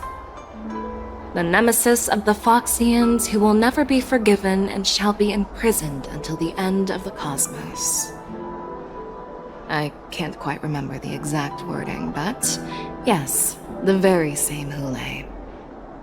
Usually, only emissaries from the Xianzhou Yao Qing Skyfaring Commission visit him once every century. Why do you have to visit him now, of all times?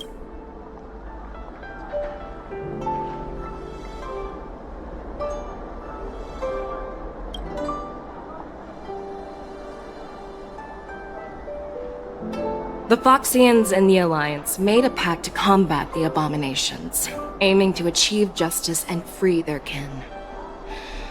That werewolf monster is to be forever imprisoned in the dark recesses of the shackling prison, facing unending retribution. Given the situation on the Luofu, those on the Yaoqing are concerned about Hulei's imprisonment. I'm afraid that the routine visit every century is no longer sufficient to ease their concerns. That's why I was sent here, to reassure them. It's all bad news. Well, not everything. There might be a silver lining. Oh, by the way, I found some clues about the thing you asked for. Tell me more. The Verdant Knights followed the route you mentioned and discovered the wreckage of the Whistling Flame ship. Unfortunately, there were no survivors and no cargo.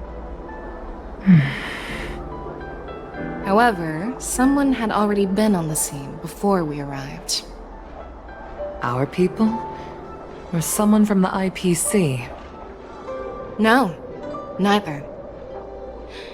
Yukong, have you heard of a person named Ron May?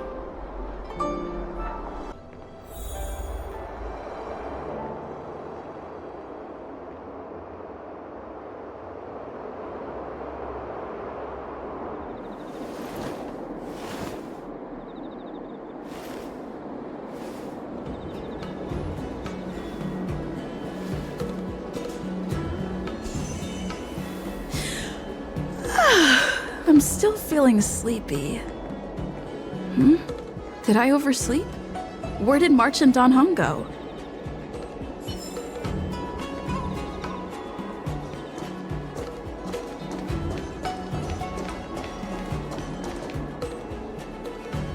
There you are!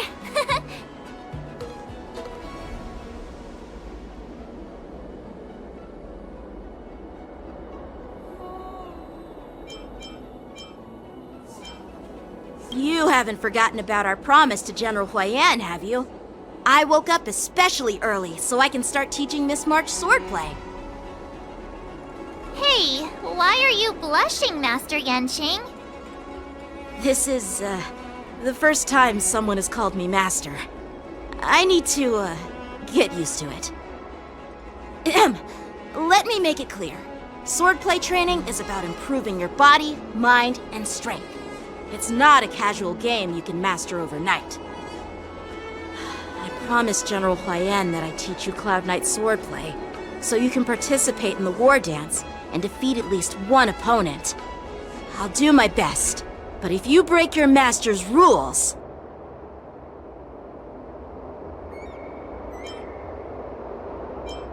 Fine. A promise is a promise. Since I promised to study hard, I'll do my best starting today. Great! That's the spirit. March is in your hands now, Yanqing. Don't be too easy on her. Don Hung, do you even have a heart? Did you lose it somewhere? By the way, where's Yun Li? I've found a quiet spot in the back garden of the Palace of Astrum for our first lesson together.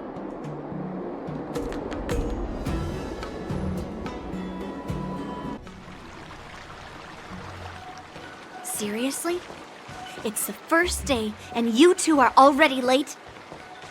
Why is everyone on the Luofu so laid back? So disappointing. Master Yun Li, you're already here. Sorry for keeping you waiting. Oh, wait! Were you trying to teach her in secret? That's sneaky! I'm just showing you what Luofu etiquette is all about. She might be my apprentice, but it's customary for the master to personally escort their apprentice to the place of learning. As the host, I'll be teaching Miss March the essence of Luofu's swordplay, after which she'll emerge victorious in the war dance ring. You won't be complaining about Luofu's swordplay then. Stand aside, rookie. Let me show you how we Zhu Ming sword masters treat their apprentices. Quickly. Over here, Miss March. This is a reverse mentorship gift from me to you.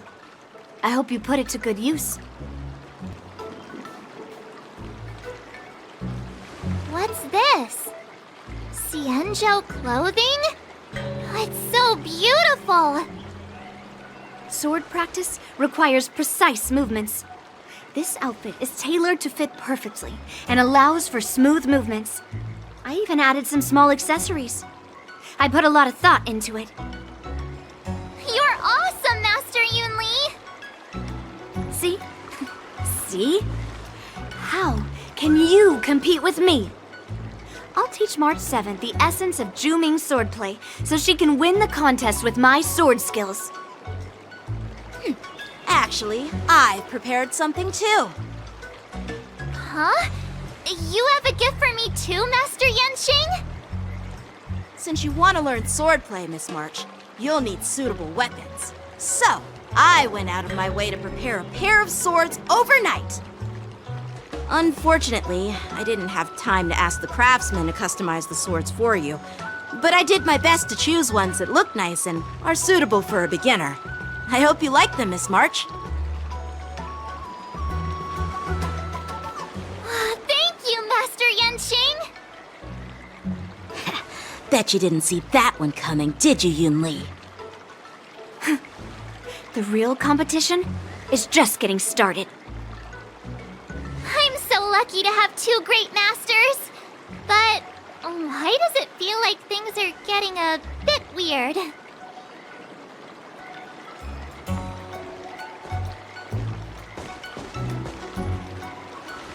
So what do you think, Masters? Does this outfit suit me? Perfect. I chose it carefully.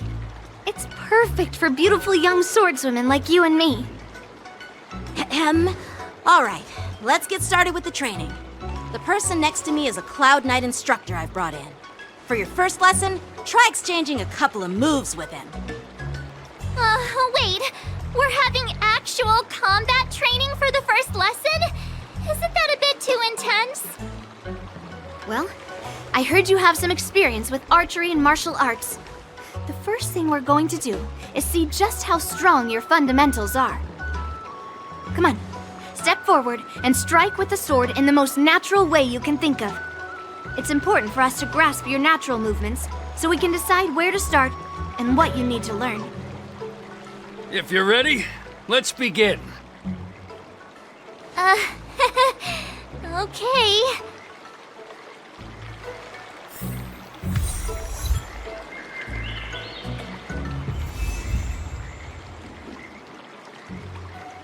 Well, I heard you have some experience with archery and martial arts.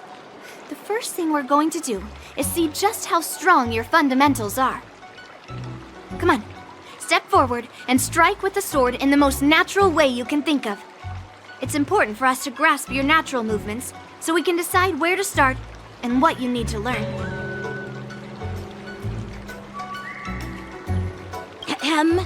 All right, let's get started with the training. The person next to me is a Cloud Knight instructor I've brought in.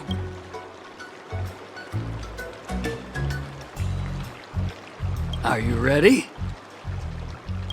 Yeah, I'm ready. But please go easy on me. Then I apologize in advance, Miss March.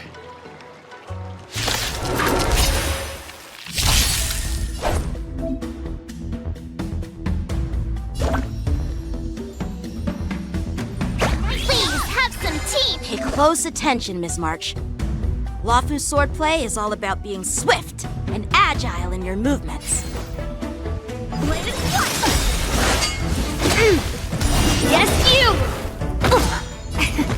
Ignore him. Strength is everything. Like this? 10 of you. Well done!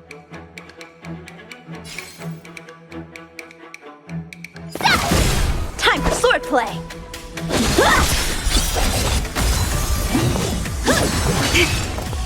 Yes, you!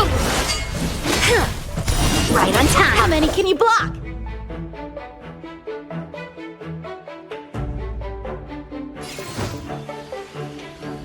Strike with heart. Within the self, not the sword. Melt! Ready to shine. Here you go, Master! Mountains fall! Yes, you! Oh, I get it! With a true heart, I'm starting to get the hang of it. Swordplay. Time to show you what I can really do. Azure Dragon, White Tiger, less carbs, what's this? What are you mumbling about? Isn't this, sword technique? Shouldn't I be saying something cool?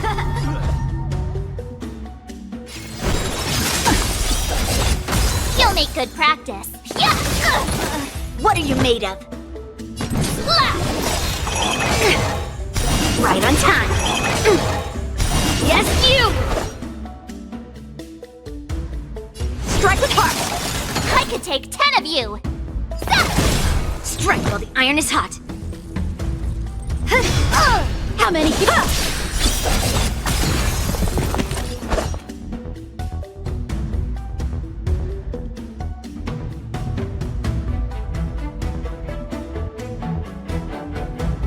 Bladed flight! You'll make good practice.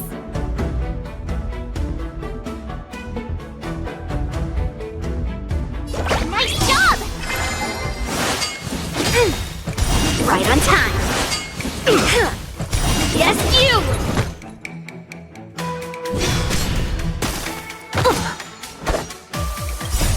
Melt! Awesome! Ready to shine. All right, check out this move.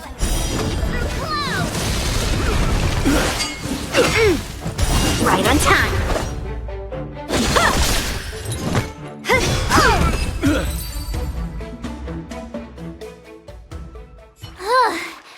I didn't expect the first lesson to be so intense.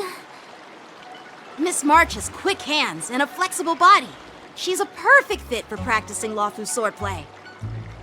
However, she lacks strength, and her strikes were a bit unfocused. But don't worry, that's totally normal for beginners. Once she starts practicing Juming swordplay, she'll make heaps of progress. Given the situation, I believe Miss March should start by working on her strength. Seriously, do you actually know anything about swordplay, or what? I could ask you the same thing! Dual swords require agility, so what's more important than footwork?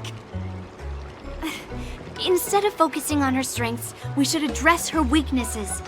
The drawback of wielding two swords is not generating enough force. What good is being quick on your feet if you don't have strength? It's not like we're dancing here. Skilled sword masters know how to play to their strengths and work on their weaknesses. Start with what you're good at, then tackle your weaknesses. That's the right way to learn. You're quite the theorist, huh? Theorist?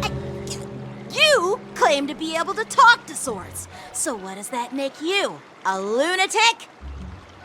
Hey, it's only my first lesson, and you're already arguing. Come on, calm down, masters. I'll have to improve both my footwork and strength anyway, so it doesn't matter which one comes first. But it does matter! Just listen to me, March 7th! Aww.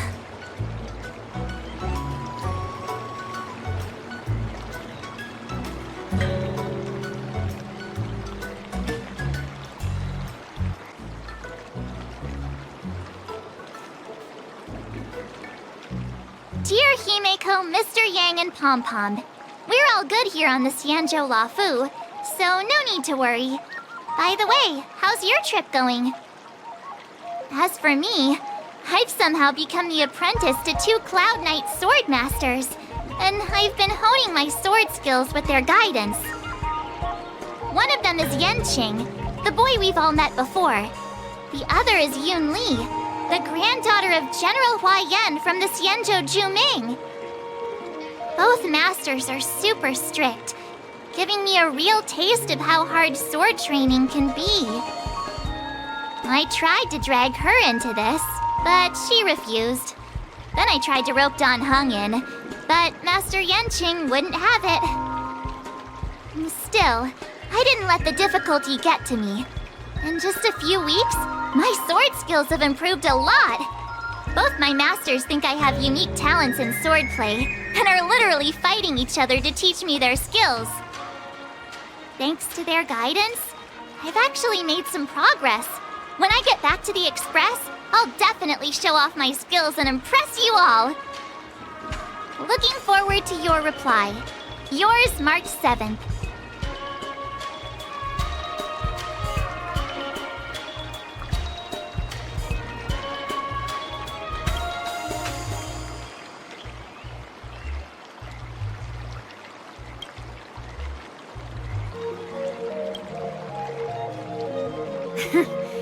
Well done! Let's call it a day.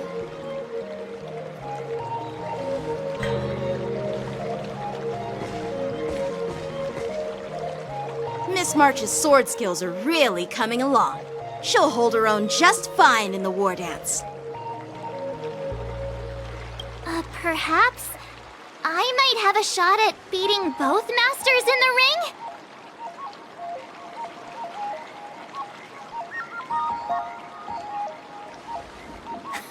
Get real. You've only been practicing for a short while. How could that possibly happen? With your talent, Miss March, if you dedicate a few more decades to training, you might eventually be able to defeat Yun Li. Decades? But I'll be an old lady by then. No. Can you believe it? March 7th has actually become a pretty decent swordmaster in such a short time. Now I understand why Grandpa always had a grin on his face while training me. Are you sure he wasn't laughing at you? Oh, shut up! It's all thanks to your amazing guidance, Masters. Miss March, you're really getting the hang of wielding dual swords. If you're keen on advancing, trying out different Xianzhou blades could improve your touch. Let me see. Which sword is the most powerful? Single sword? Great sword? Or maybe a flying sword? There's no such thing as the most powerful sword. It's all about the skill of the swordmaster. Yanqing wields several flying swords, while I only wield one. But remember how I kicked his butt at the Alchemy Commission? First, you didn't kick my butt. Second, you'll never kick my butt. Third, how about we settle this right now and see who kicks whose butt? Yeah, I'm up for that. And if I kick your butt, you'll drop out of the war dance. Deal? Why are you two arguing again? I thought things had been improving between you lately. There was talk that the leading disciples of the Luofu and Zhuming generals were supposed to face off in the war dance, but for some reason, they suddenly teamed up to train an apprentice of their own. Turns out, the rumors are true.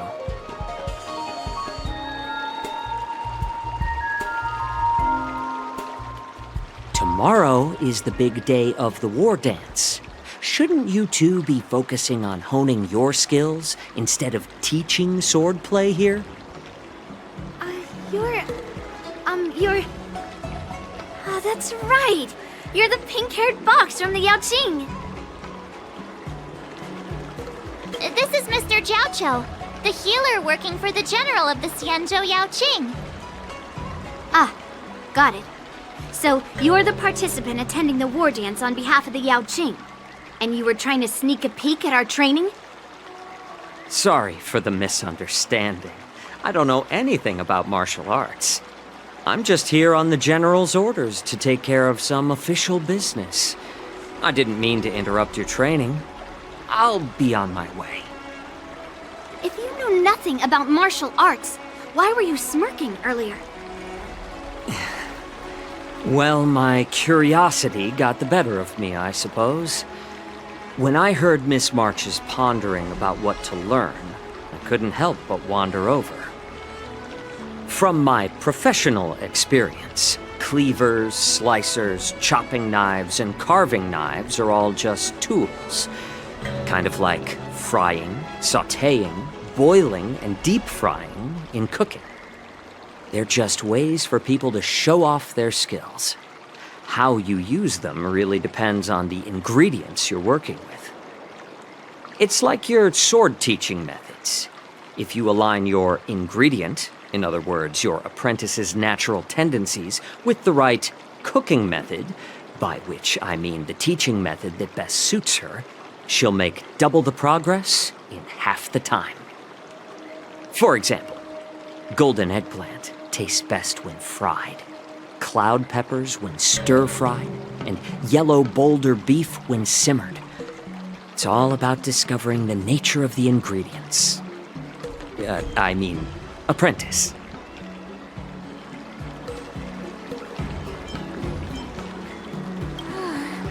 All this talk about food is making me hungry.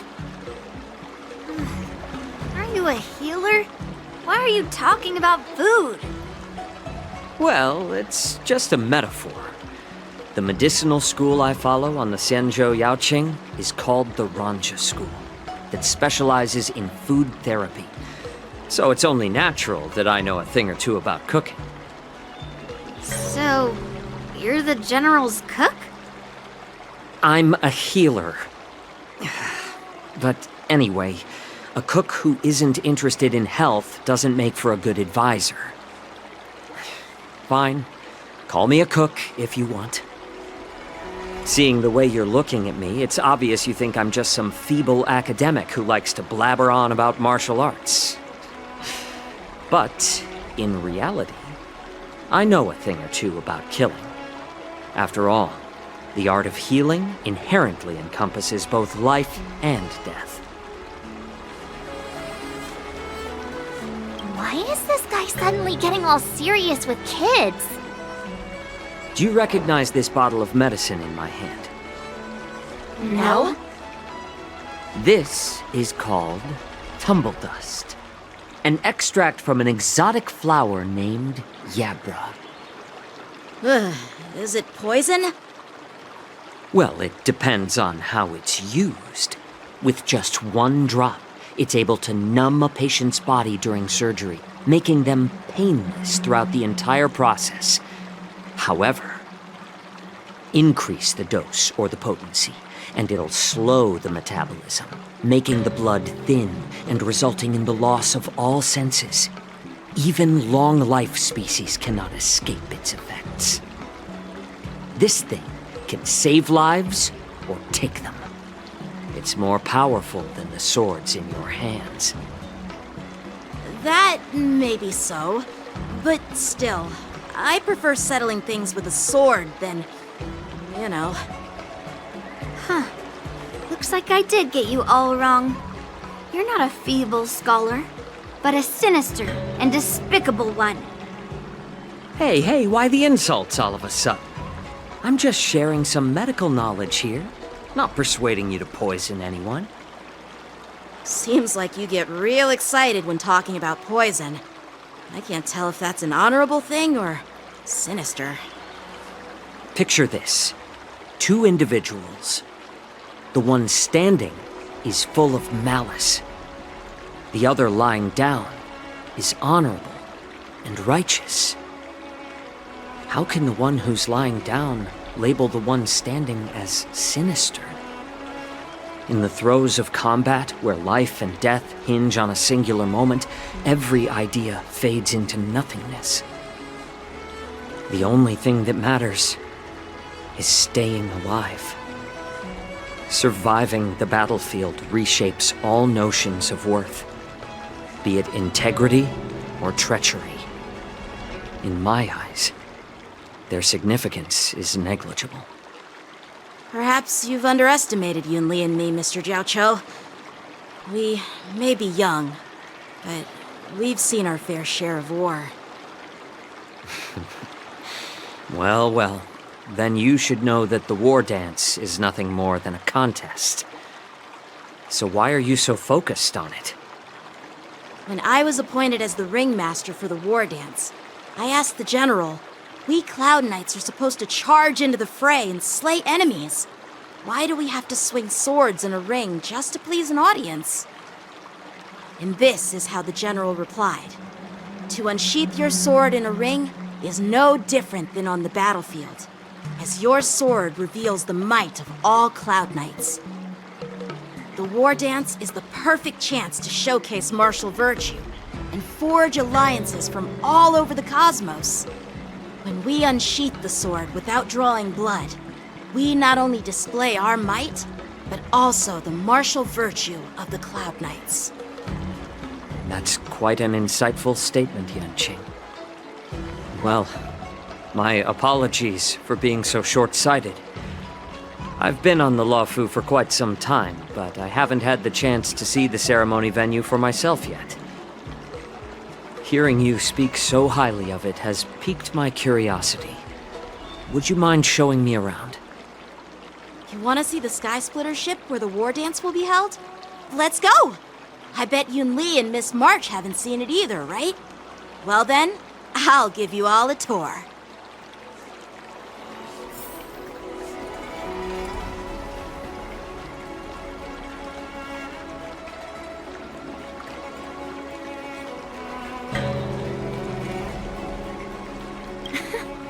Can you believe it? March 7th has actually become a pretty decent swordmaster in such a short time. Now I understand why Grandpa always had a grin on his face while training me.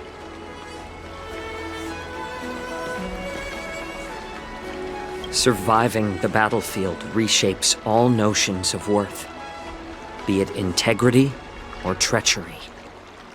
In my eyes, their significance is negligible. Let's go. I'll give you a tour of the Sky Splitter.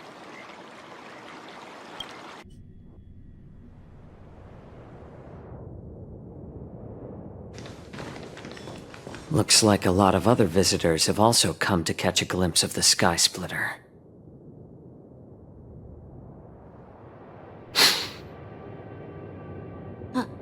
What's up, Mr. Jiaoqiu? No, it's nothing.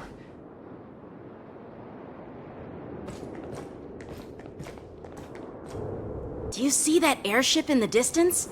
That's the Sky Splitter, the venue for the war dance ceremony. It doesn't look all that impressive from this distance. The Sky Splitter is actually a decommissioned Luofu military vessel. People aren't allowed on board until the war dance officially commences. Tomorrow, when the bell rings and the ceremonial cannons roar, I'll be there representing the Cloud Knights of the Xianzhou Luofu, standing in the ring, ready to take on challengers from all over the cosmos. Since I was a kid, I've been training in swordplay and the art of war under the general. Every day, I'd swing my sword 10,000 times, and then thrust it 10,000 times, repeating the process over and over. I understand that I'm not like other kids. I never envied the toys and freedom they all had. I never found sword practice boring or hard. Even in the thick of battle, facing down savage abominations, I never felt scared.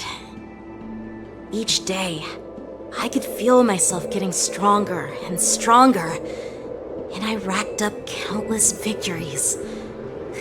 It's the best feeling in the world.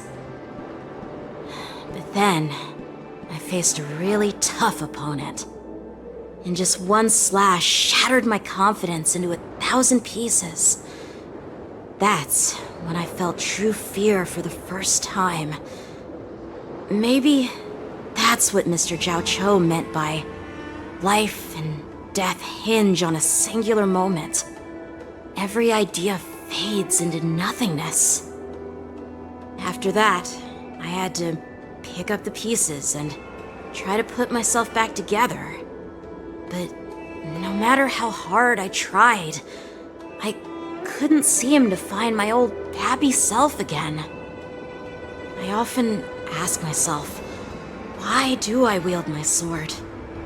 If defeat is inevitable, why do I continue to fight? Is it to reclaim the joy of victory? To meet the general's expectations? Or to secure my honor among the Cloud Knights? While the general could teach me the art of swordplay, he couldn't teach me why I should keep on going. He said the reason must come from within myself. I've been struggling to find that reason. But after talking with you, Mr. Zhao Cho, I think I already have that reason in mind. As a member of the Cloud Knights and the General's apprentice, I've had a weight on my shoulders. And I know there's still more to shoulder. But when I wield my sword, it feels like I'm letting go of everything. I love the feeling of giving it my all, facing any obstacle in front of me, pressing forward. That's why I wield my sword. Oh, Yanqing. So young, yet so grown up. By the way, how old are you exactly? Age doesn't really matter. All sword masters will understand how I feel. I get it. Looks like all the kids on the Luofu live tough lives. So, how about you, Miss Yunli? It's not polite to ask a girl her age, no matter which Xianzhou ship you're on. I'm not asking your age. I'm asking if you have a dream like Yanqing has. You don't talk like a cook. You sound more like a TV host or something. Need I repeat myself again? I'm a healer. Well, I don't have a dream like Yanqing does. The only reason I'm participating in the Ringmaster's Challenge is because I made a promise to my grandfather that I'd win the precious sword he's contributed to the war dance. Sounds like that mind of yours is just filled with swords. I bet you've got nothing better on your mind. My father was a craftsman on the Xianzhou Juming. Because of his foolishness, many innocent people fell victim to the cursed swords he forged. Since I was a kid, it's been clear to me that not everyone deserves to have a weapon in their hands. Giving them a sword is no different than being cruel to the innocent. So, whenever I come across someone unworthy of a sword, I can't help but want to take it away from them. Given that Yanqing is the war dance ringmaster, I'm stepping up to challenge him. To ensure the precious sword doesn't fall into the hands of an unworthy master. Hey, what do you mean by an unworthy master? I see. It's not easy for kids on the Juming either. Well, it's better to have a reason for wielding a sword than to be lost and confused. I've saved countless Cloud Knights in my life, and there are plenty of exceptional warriors, just like the two of you. What happened, Mr. Zhao Cho? Oh, nothing. I was just reminded of some old friends and old tales. Judging from my professional perspective as a healer, both of you possess remarkable vitality. Your energies flow like raging fires and mighty gales. The upcoming fight will definitely be impressive. Well, we've seen the Sky Splitter and toured the Stargazer Navalia. I guess it's time to say goodbye for now. What? You're leaving already? But you haven't asked me about my dreams. I've been working hard too, you know. It's getting late, Miss March. Unlike you lot, I'm a grown-up bound by responsibilities and duties. The tasks entrusted to me by the General won't complete themselves. By the way, Yanqing, is it normal to have so many people wandering around in an automated area like the Stargazer Navalia? Actually, this is a restricted area. But since you're all guests, I made an exception, so you could take a look around. I understand. Well, I'll take my leave. I wish you both the best of luck in the ring tomorrow.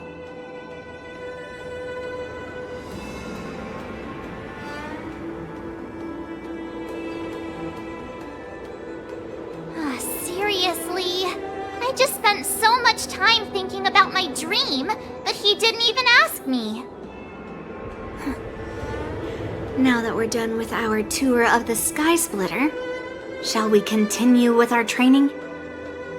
Why don't we take a day off? What? You want to secretly practice swordplay by yourself? Dream on. You know cramming before a fight never works out. For some reason, seeing the Sky Splitter has boosted my confidence. So, I've decided to conserve my strength for tomorrow. Alright, I'll take you out of the Stargazer Navalia. Oh, just shut up, Red Fang! This is not a beast ship.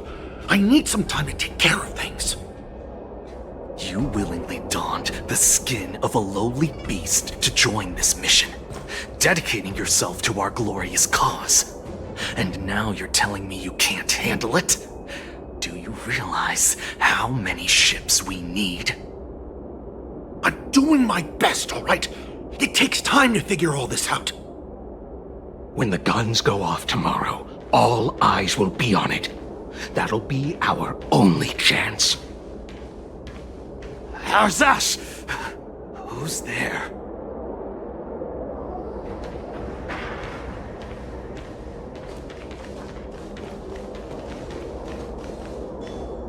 Who are you guys? An impromptu inspection. Why are there outsiders loitering in Stargazer Navalia? And a bunch of kids at that. Hey, kids, didn't your parents ever tell you to stay away from the Stargazer Navalia? I know it's an automated facility, but it doesn't mean you can just break in and do what you want. First of all, I'm an adult. Second, I didn't just break in. Yeah, we flew here on a star skiff. Like, whoosh! Well, I'm not trying to tell you off, but this place is off limits to the public, you know? Big sis, let's go. I want to play in Ever Hunt Planes.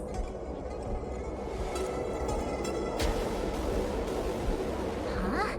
Ever Hunt Planes? Yeah, sure. Big sis will take you there.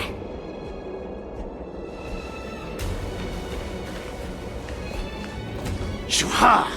You should have let me. Shh, the overhaul is done, and everything looks good. We should leave.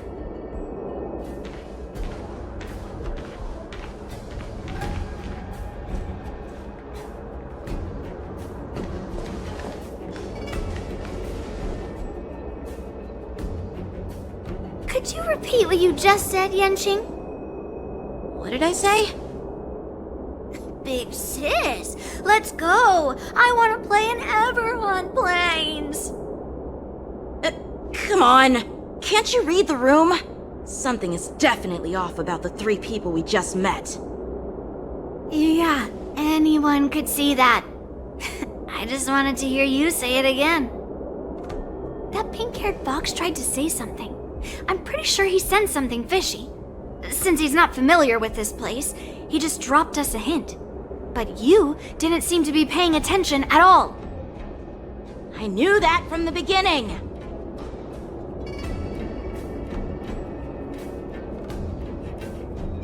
They said they were doing an overhaul, but it looked like they had no idea how to operate the Starskiff production line, right? And it's suspicious how they suddenly finished their overhaul and walked away as soon as they laid eyes on us. A Cloud Knight, a member from the Skyfaring Commission, and a craftsman. They're from various departments, and the reason for the overhaul seems legit. But one of them blurted out some weird language just now. Did you hear that? I have a feeling that if we secretly tail them, we'll definitely catch these guys in the act. Follow my lead, and be careful not to blow our cover.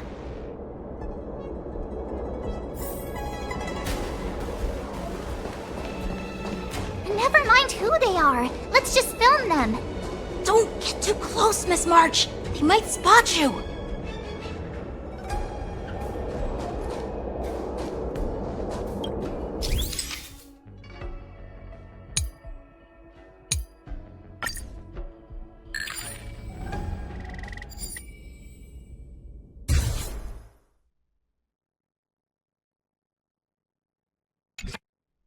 We should have just killed those lowly beasts. Those little brats won't take up much space. There are boxes all over this place. Just dump them into one and no one will notice. Cut the theatrics, Grulok. Even the slightest slip-up could interfere with Lord Moktok's plans. So where are we heading next? To check the freight skiffs. We've got a lot of preparations to do. Also, don't forget to take those crates with you. Weapons, supplies. We've got to be well prepared. Otherwise, we're screwed. So, are they smugglers? What exactly are they up to? I have no clue, but they seem to be moving those crates. I've got an idea. We can hide inside the crates and follow them.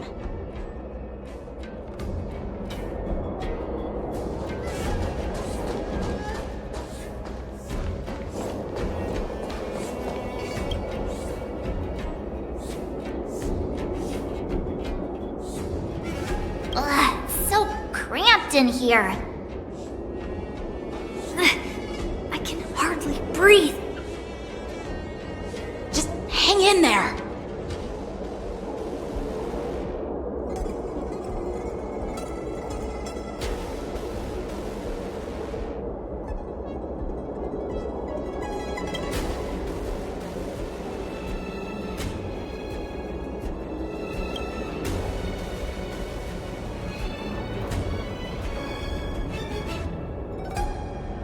Let's just put the cargo here for now, all right? Then we'll move on to inspect the ships. Lord Moktok said that as soon as we're done, we're to board the freight skiff and leave this place. Don't worry, I've changed the shipping schedule. You two, come with me. Is it just me? I keep smelling that stench of lowly beasts everywhere we go. Don't be so paranoid. Looks like they're planning to escape on the skiffs in Stargazer Navalia. They keep talking about their plans, but where do they come from? And what do they want to do on the Xianzhou? They're definitely up to something bad. Wait, they disappeared! Let's catch up to them!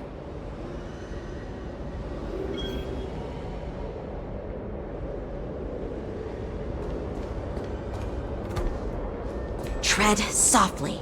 Breathe quietly. And make sure to keep an eye on them. Hide out of sight as soon as there's any sign of activity.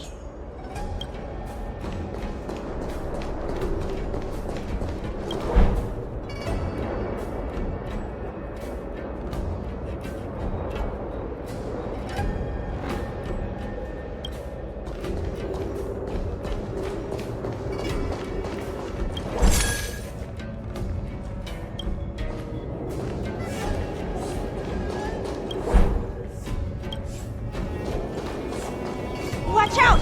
They're on high alert!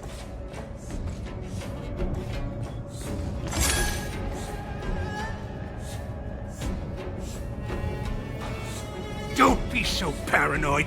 We're running out of time. Get over here! Shuhart, I'm coming!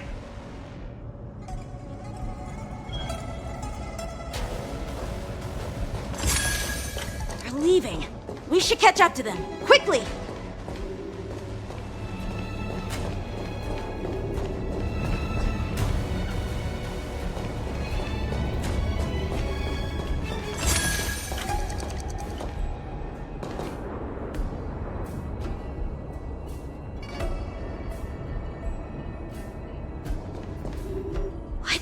Up to?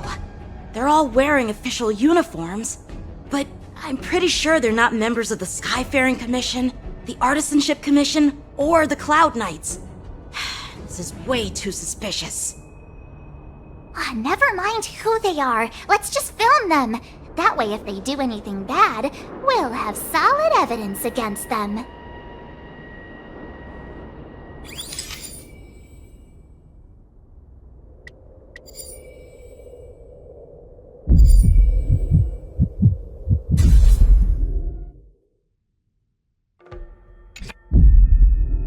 Look at this. A freight star skiff with enough room to fit at least 20 of my men. I'll let the others know and have them prepare more star skiffs.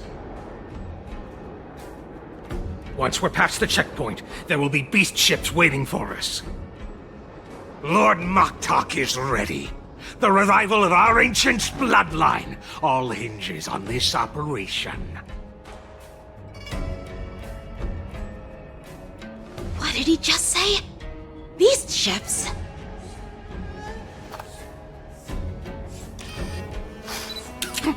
Who's there?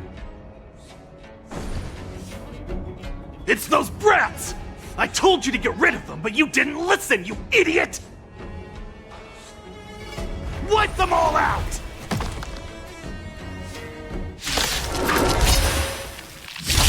Borison? Adusa! Die, you lowly beasts!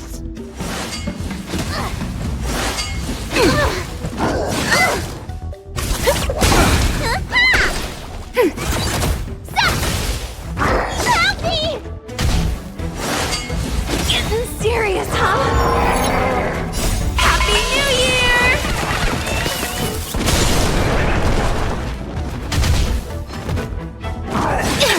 Not good. What's in your prescription?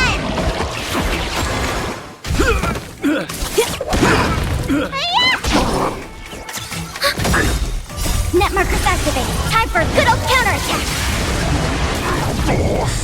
Getting serious, huh?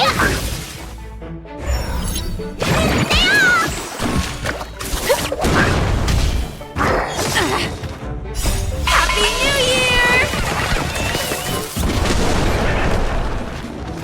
Oh, I get it.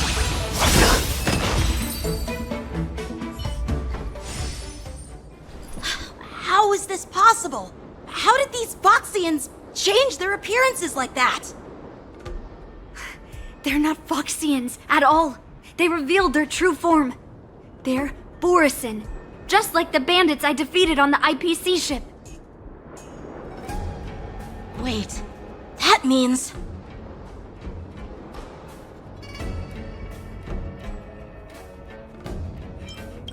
What kind of trick did they use? When we were tracking them earlier, they looked just like normal Sanjo Foxians. It's not just a simple disguise of wearing our clothing and shaving their whiskers. They're somehow able to alter their appearance to be indistinguishable from Foxians. They even have official IDs for the Skyfaring Commission, the Artisanship Commission, and even the Cloud Knights? Let me check this fake Cloud Knight's tag. Maybe it'll give us some clues. Lujun, an officer of the Patrol Defense Squad? Wait! What's the matter? I encountered a patrol officer named Lujun before. It was a few weeks ago, when we were transporting the Borison prisoners. they can forge official identities and move around the Xianzhou without raising suspicion. Oh no, this is bad. Even worse. If you find one cockroach on the express, it usually means... There are more Borisin hiding on the Xianzhou. I bet their plan is much bigger than just stealing information. We've got to report this to the Seat of Divine Foresight.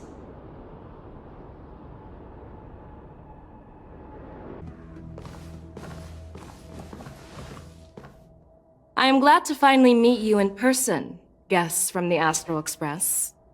I'm Fei Xiao, the General of the Xianzhou Yaocheng. Let me introduce our guest to you. The one dressed in green. He's the reincarnation of Imbibitor Lune, and the person behind him is the newest member of the crew. I've heard a lot about you. Outside the reports from the Law Fu, the Skyfaring Commission of the Yaoqing has also gathered plenty of information about both of you. I've been eager to meet you face to face for reasons that I'm sure General Jing Yuan has explained, right?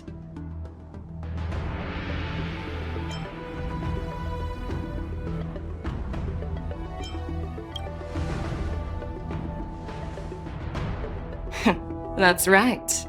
But don't worry, this isn't a trial. I just want to have a chat with you and get a better understanding of the facts.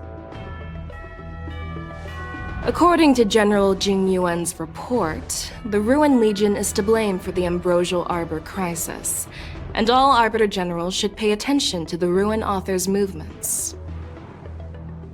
Over the years, the Destruction's minions have wreaked havoc on countless worlds, and the Alliance has been keeping an eye on them, but no one expected them to join hands with the remnants of the Abundance. The damage caused by the Ambrosial Arbor crisis was far less severe than expected, which is good news for us. However, it was quite different from the Ruin Legion's usual style of destroying life wherever they go. While I trust the bravery of the Divine Foresight and the Nameless, I'm curious about some details missing from the report. I'd like to take this chance to have an exchange with both of you. Let me be clear, the questions I'll ask might not reflect my actual thoughts, so please don't take offense if any of my questions seem a bit harsh. Please go ahead, General. But keep in mind we can only answer based on what we know. And perhaps you already have the answers to your questions in your heart. You have a clever tongue. I like it. The Merlin's claw is quite articulate. Right now, her intentions are unknown, and Jing Yuan wants us to be honest. Maybe I'll just stick to the facts we know. Let's cut to the chase. Before the crisis struck, the Astral Express was guided here by a Stellaron hunter, a wanted felon, in an attempt to resolve the Stellaron crisis. However, everyone in the cosmos knows of the Stellaron hunter's reputation. So, why did you place so much trust in them? Could it be that some of you have a connection with them?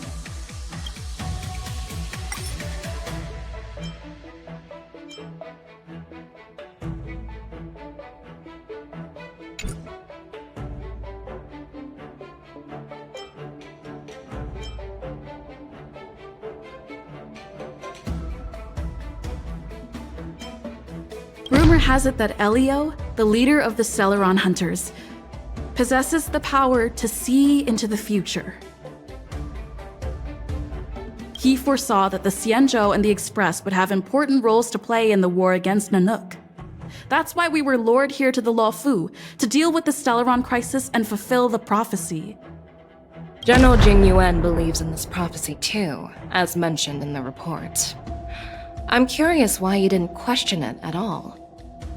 Could it be because one of the Stellaron hunters is actually an old acquaintance of General Jing Yuan? Please be cautious with your words, Merlin's Claw. Let's avoid sowing doubt among our comrades. That Stellaron hunter used to be my disciple. So are you putting my loyalty in question too? I'm simply bringing up the doubts about General Jing Yuan that exist within the Alliance. Since I'm representing them, perhaps you can just imagine me as one of those old geezers. Let's move on to the next question. The reports suggest that Don Shu, the master of the disciples of Sanctus Medicus, colluded with the Lord Ravager and used the power of the Stellaron to resurrect the Ambrosial Arbor. But here's the thing. Don Shu was just a chief alchemist. Even if she colluded with our enemies and summoned the Stellaron, how did she manage to bypass the Videodara guards around the Ambrosial Arbor?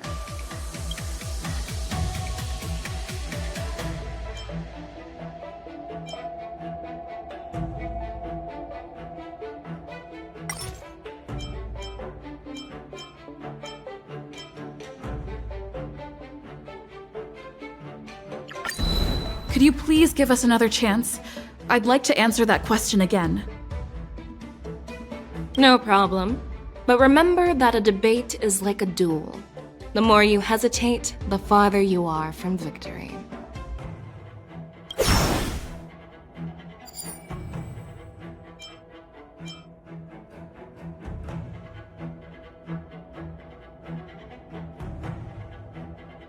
You know what?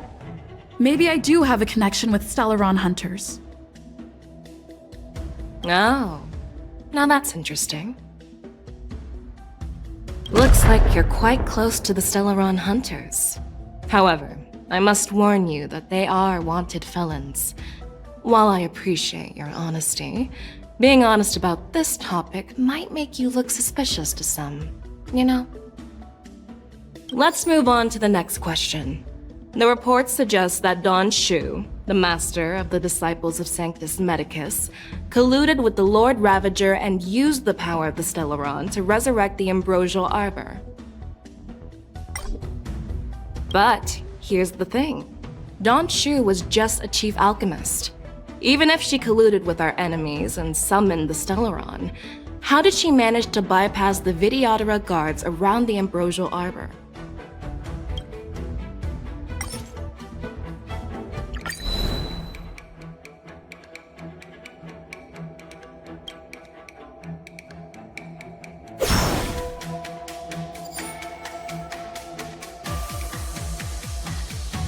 The answer seems rather simple, doesn't it? The preceptors of the Law Fu abandoned their duty to guard the Ambrosial Arbor and colluded with the disciples of Sanctus Medicus. That's a possibility. But there's another scenario to consider. General Jing Yuan brought back Mr. Don Hung, who had been in exile for a long time. As a result, Don Hung parted the seas, eventually leading to the resurrection of the Ambrosial Arbor. I never intended to trespass on the Xianzhou ship, but... If you had no intention to trespass, then why did you return to the Xianzhou ship before your exile was lifted? I was concerned about the safety of my companions, so I had to act brazenly. I alone bear the blame. Please don't worry, Mr. Don Hung. If someone must be held accountable, it won't fall solely on your shoulders.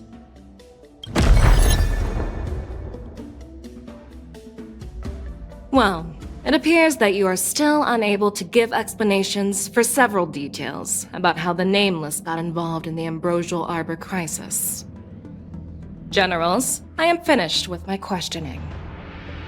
So, what do you think, General Fei Shao? Have the doubts in the report been cleared up? The two Nameless have been honest in their answers. Even though there are some tricky details, my intuition tells me there is nothing wrong. However, the 3 questions I posed earlier were not just for the Nameless, but for you too, General Jing Yuan. First, the disciples of Sanctus Medicus grew uninterrupted on the Law Fu, yet the 6 charioteers were not aware of it. That was a dereliction of duty. Second, you believed in the Stellaron Hunter's prophecy and entrusted outsiders to solve the crisis, even granting them access to the Plague Mark. That was a dereliction of responsibility. Third, you insist on holding the war dance right after the Ambrosial Arbor crisis, putting the Lawfu back in the spotlight. That is a dereliction of wisdom. Merlin's Claw. Is this your line of thinking, or the Ten Lords? From the moment I walked in, I made it clear that the questions I'd ask might not reflect my actual thoughts. The disciples of Sanctus Medicus were deeply rooted and had been plotting for a long time. I admit it was my negligence for not noticing it earlier. As for the Stellaron Hunter's prophecy, I didn't believe all of it, but in the end, the Lawfu did survive the Ambrosial Arbor crisis. So, I think it's safe to say that Elio's prophecy about the future holds some merit. And as for the war dance, do you think I'm unaware of the risks? However, risks can also be opportunities. The Lawfu has lain low for too long. I believe it's time to stir up the dregs hidden in the depths and wash them away once and for all. Just as I expected from our sophisticated divine foresight. You have a way with words. I like it. But, unfortunately, ever since the report was submitted, the Alliance has been filled with rumors and speculation. Even within the Lawfu, there are people accusing you of neglecting your duties, resulting in the Ambrosial Arbor's resurrection. So what are your thoughts on all of this, General Fei Shao? As a fellow Arbiter General, I fully understand the difficulties of this position.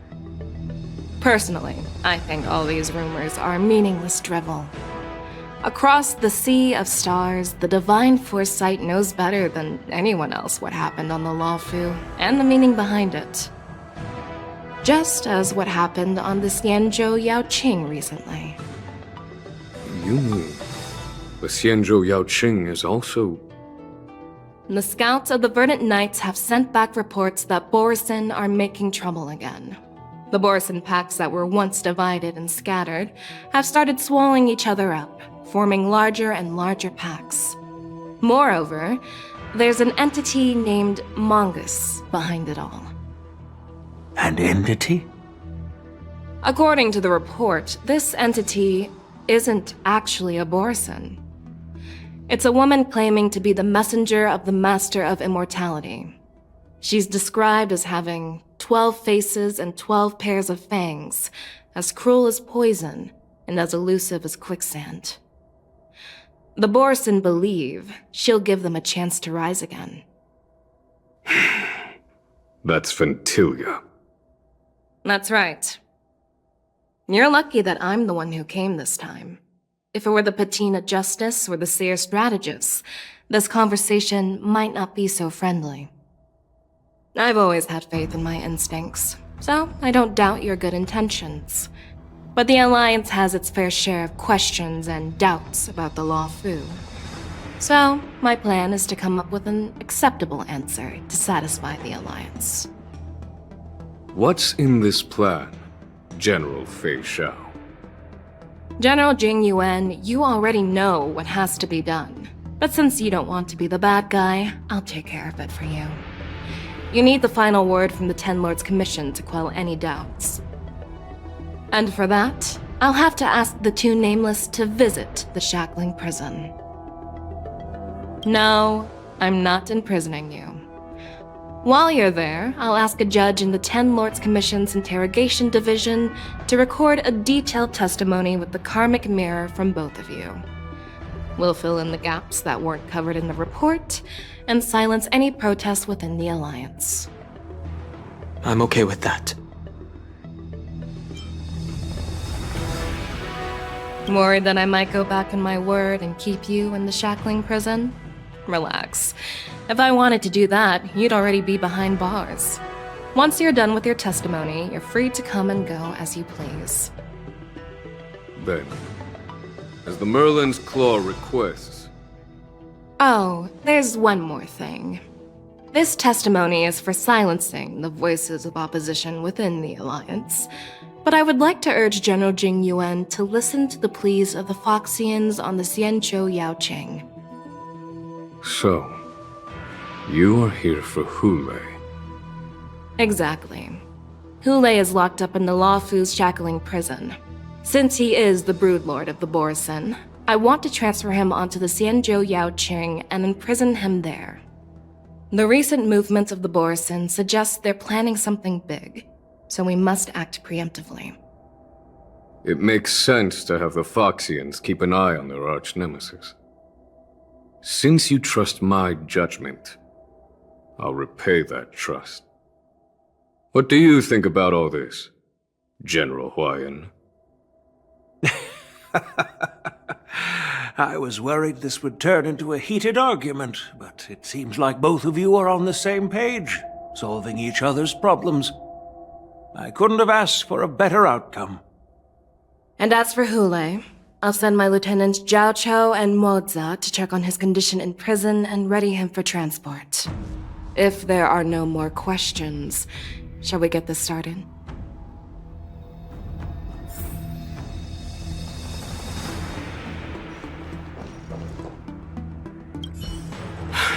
I'm really sorry about all this.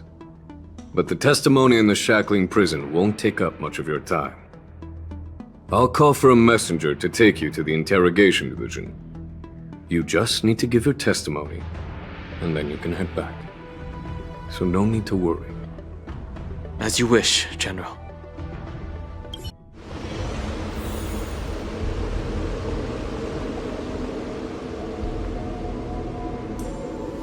As General Jing Yuan requested, everything is prepared for your arrival, and I am here to receive you.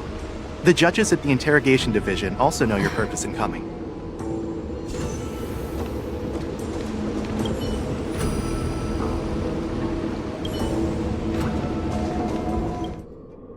The shackling prison. I didn't expect to be back here after all these years. Don Hung. Don't worry about me. If you're ready, I'll open the gate for you. This is one of many entrances used for temporary access. Since you're not actual prisoners, it makes sense for you to use this entrance. Please come on in, dear guests.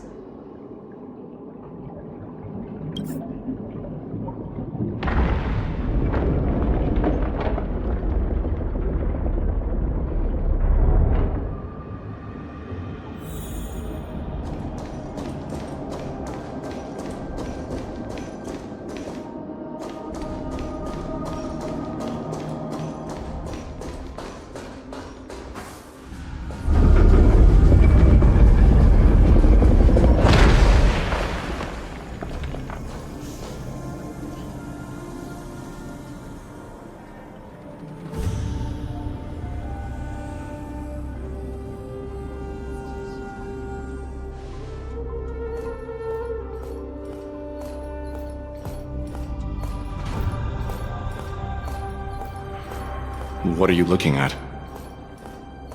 The shackling prison on the Luofu is completely different from the one on the Yaoqing. It's completely underwater.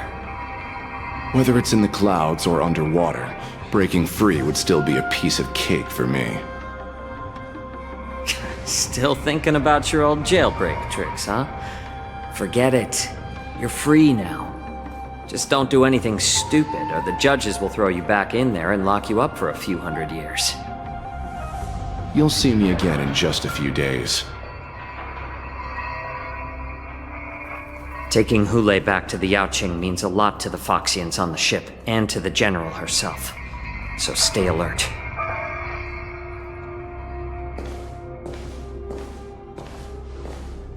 Guests, my name is Shui Yi, and I'm here on orders from the Incarceration Division of the Ten Lords Commission. We're Zhao Chou and Moza. General Fei Xiao sent us to extradite the Borisin criminal Hule to the Yaoqing.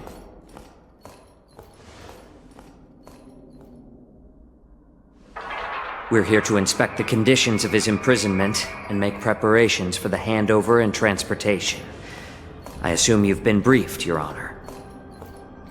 Your visit request has been approved. I'll be your guide for this trip. Prisoner Hule, the warhead and brood lord of the Borisin abominations of abundance and the arch-nemesis of the Foxians, is responsible for 2,123 wars of aggression and countless associated crimes. Due to his heinous acts, he has been imprisoned in the depths of the Shackling prison and subjected to the punishment of the Forest of Swords until the end of time. He shall never be pardoned. No need to repeat his crimes and sentence, Your Honor. He is the greatest enemy of us Foxians. The stories of his atrocities are used to terrify our children. I'm well aware of every crime he's committed. Let's move on to the next step. When it comes to visiting criminals, there are rules in place to ensure your safety. I know you've heard legends about Hule since you were children, but your knowledge about him is likely very limited. Only the judges of the Ten Lords Commission truly know what kind of abomination is locked up at the bottom of the Shackling prison. It has been centuries since Jing Liu, the former sword champion of the Luofu, captured Hule. And during all those years, we never provided him with any food. Yet he somehow managed to stay alive. It defies all the documented physical characteristics of the Borisin. The Forest of Swords, forged by the Punishment Division, is a device of intense torment, used to execute sinful abominations. Most Borisin die within 3 days in the forest, but Hule is different. Every time the blades pierce him, his body instantly heals. Despite the brutal punishment, he somehow manages to survive. The complex rules are there because of his abnormal characteristics. Do you understand now? I apologize for any offense caused. Please continue, Your Honor. I've given you the instructions regarding Hule's visitation. Please make sure you read them carefully.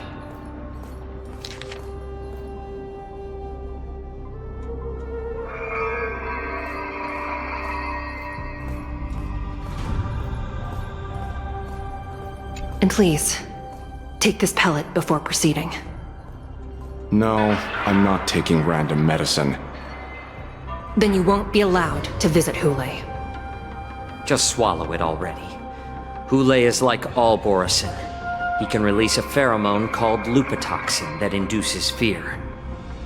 Thousands of years ago, we Foxians were enslaved by the Borisin. Not because we were naturally weaker, but because of their lupitoxin. This pill is for our own mental well-being. I understand. I knew you were a reasonable person. Now that we've taken the medicine, let's proceed.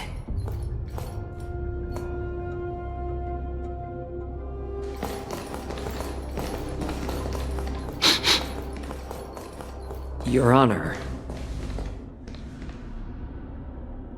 What is it? No, never mind. Maybe I'm just imagining things. Let's keep moving.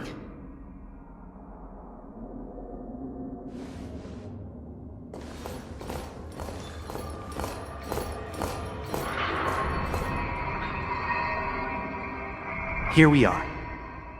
Her Honor hasn't arrived yet. Please wait a moment.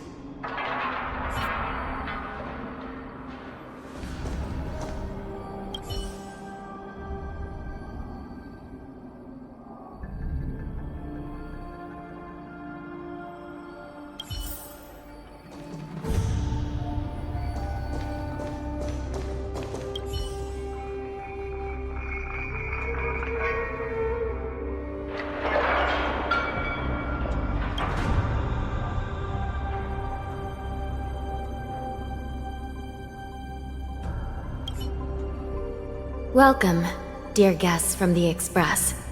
Judge Hanya of the Interrogation Division. We've met before. Glad to meet you again. Please allow me to express my gratitude to you again for subduing the demons in the Fixtral Garden. Looks like while March 7th and I were clueless, you already made many friends on the Shenzhou Luofu.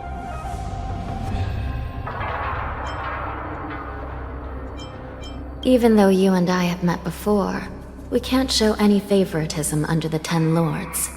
So, please do as I command as we head to Scrivener Hall and beyond. Don't do anything without my permission. This is not a place for ordinary mortals.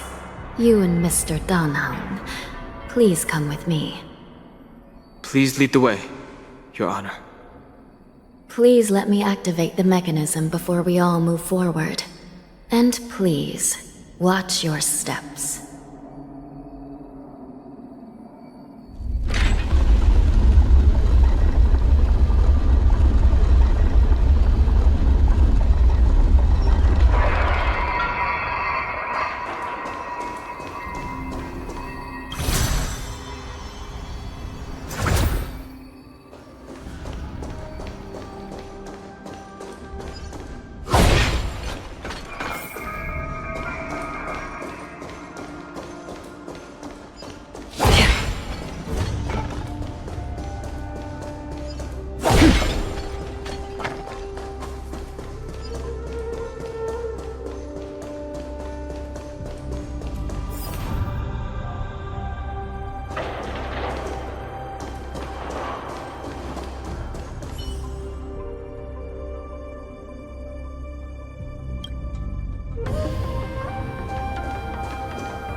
Freezing.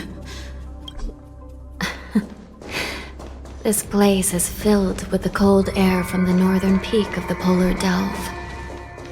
Even the toughest long-life species would have a hard time enduring this.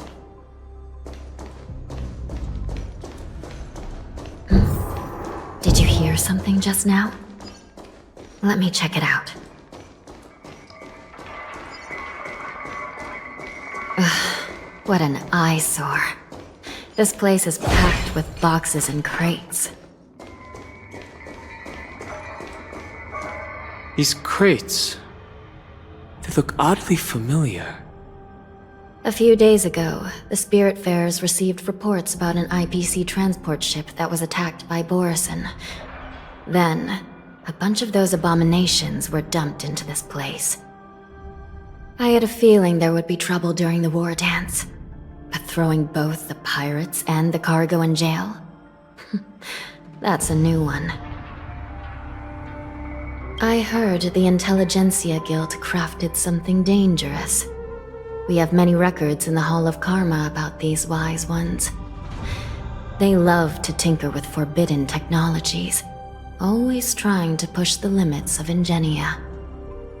I caught a glimpse of the mechs in those crates, and they bear a striking resemblance to Borison. I wonder what they're planning this time. Well, business first. Let's keep moving.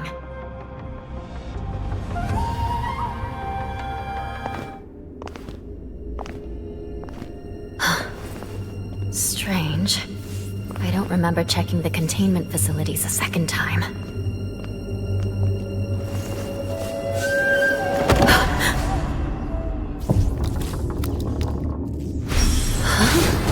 Watch out!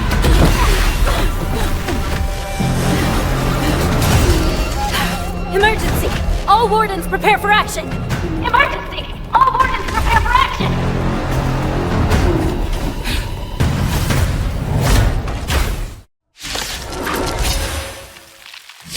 What's happening here? Why are these things moving on their own? Something is wrong. The guards aren't responding. This thing is going wild, just like a Borison. Looks like we're on our own for this one. Net markers activated. Time for a good old counterattack. I weep for the departed. It too shall fall.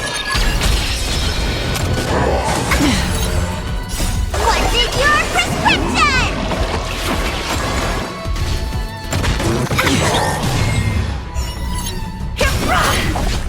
On still waters of oblivion. Ready for another? Happy New Year!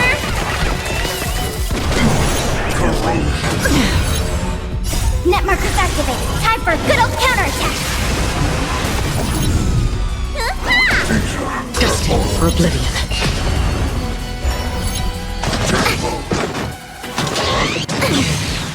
Again.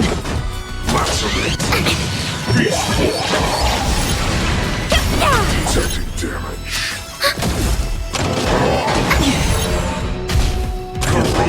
Again. Net markers activated. Time for a good old counterattack. Stay off! What's in your prescription? I weep for the departed. It too shall fall. But how is this even possible? The Spiritfarers follow the protocols, cutting off power to the mechs and sealing the crates. How could these mechs still start moving? It's just like what happened in the Artisanship Commission before. These goods went haywire and attacked everyone in sight.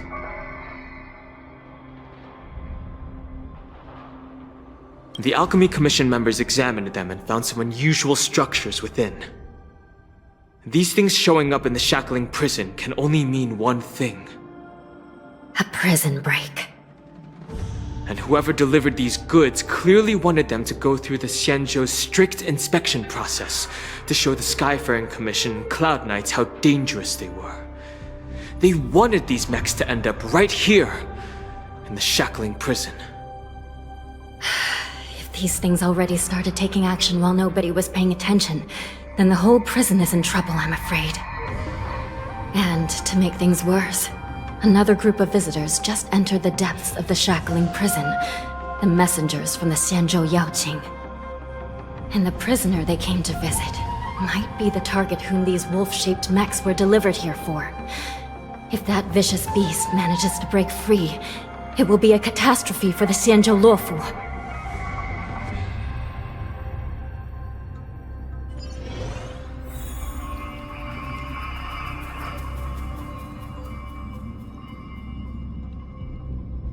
Here we are. Have we arrived already, Your Honor? Shouldn't there be a cage here? The most. I've given you the diagrams for lighting the lanterns. Please take a look.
It's better to use your brain and save your strength.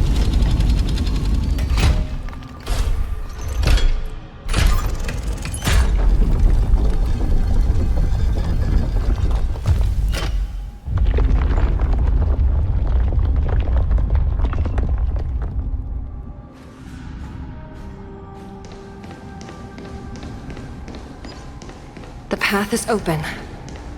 Once we descend to the bottom of the prison, please do not do anything reckless.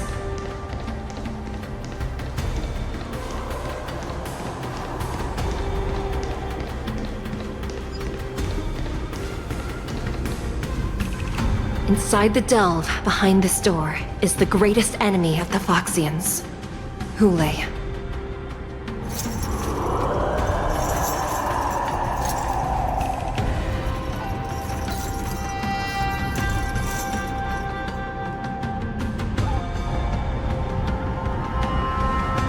According to custom, envoys from the Yao Qing visit the Xianzhou La Fu once every century to check on this abomination's imprisonment and condition. Even though the Ten Lords Commission sentenced Hule to the Forest of Swords, suffering every day for the rest of his life, I understand that the Yao Qing messengers want to see him dead. Unfortunately, for the past 7 centuries, they've had to return disappointed. Because this beast simply can't be killed. If we can use his toxin to create medicine and save an innocent life, it might help balance out some of the sins he's committed.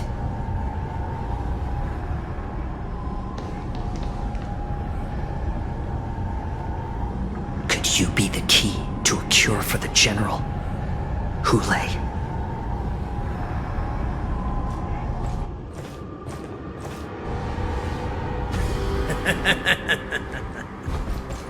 And once again, the envoys of the Yao Qing will leave disappointed. However, I won't say the same for me and my brothers. Who's there? I'm just a humble counselor of the Rhino Hound Pack. You can call me Mock Talk. Wardens, intruders on the lowest level! Send reinforcements! Nobody will hear you here, at the bottom of the shackling prison. Thank you for opening up the prison for us, Your Honor. We'll take it from here. No wonder I kept smelling that familiar stench. So it wasn't just my imagination. Do your thing, Morsa. We mustn't let these abominations get any closer! Detestable things. There are too many of them. Once we were inside the shackling prison, we found soldiers available for us everywhere. A little more heat. Ready for another? It's just a twin massage. Since you're already here, why not have a meal before you leave? I suggest you surrender now.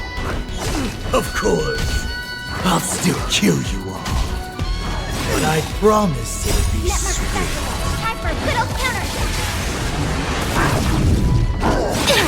Not good.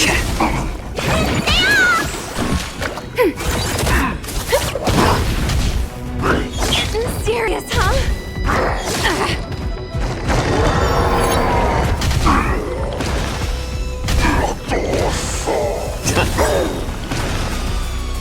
Since you're already here, why not have a meal before you leave?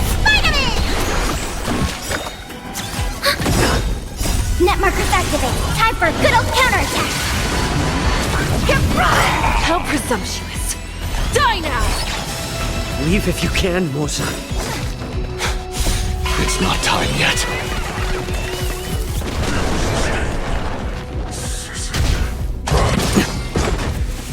What is your prescription? You bully! Serious, huh?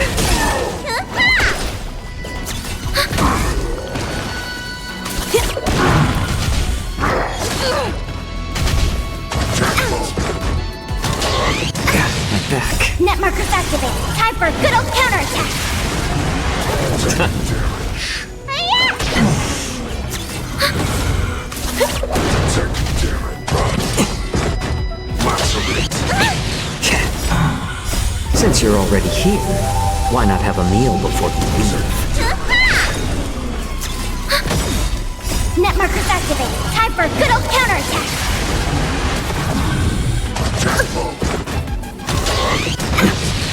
What's in your prescription? Happy New Year!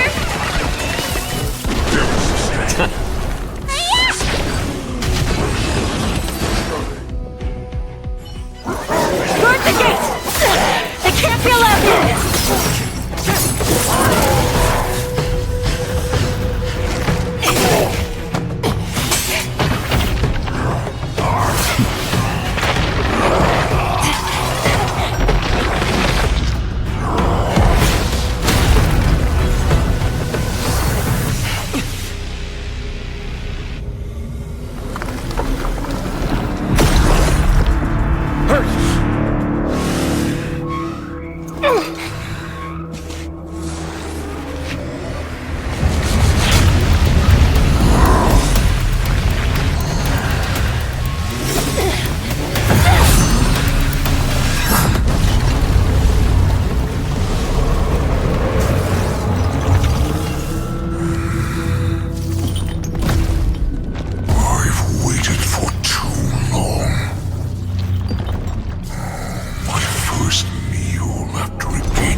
Been a long time.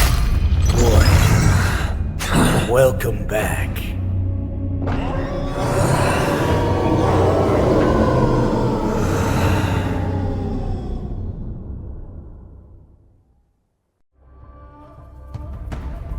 How many times has the old verdant home spun around since our last hunt? Duran's whelp, tell me your name. Oh, great Hule, nemesis of the Foxians, and the hunter of all beings. I'm Moktok, a humble counselor of the Rhino Hound Pack. I am only one insignificant heir spawned from your bloodline. It's been at least 7 centuries since you led our pack through the hunting grounds of the stars. I'm thrilled to see that you are as cunning and skillful as ever. 7 centuries. 7 centuries have passed. But why have Duran's whelps grown to look like this? Tell me, Moktok, why have you grown to resemble our most despicable slaves and enemies, the Foxians? I've been commanded to release you from this cursed prison. It is Senjaya's will.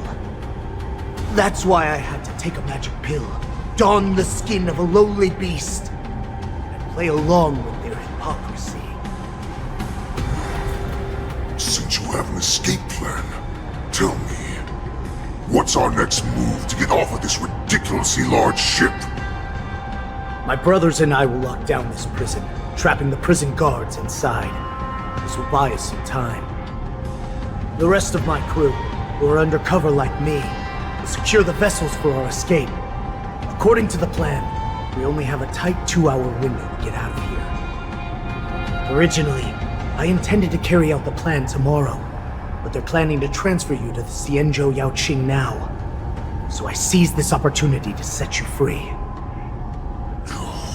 What a reckless plan, you idiot! Even if we manage to get the ships, our chances of escaping are slimmer than a Foxian slipping through my claws! But we have no other choice. The angel serving under the Master of Immortality sent me with a message. Only your return will end the prolonged divisions among the Borisin. Every one of my crew is ready to lay down their lives if it means setting you free.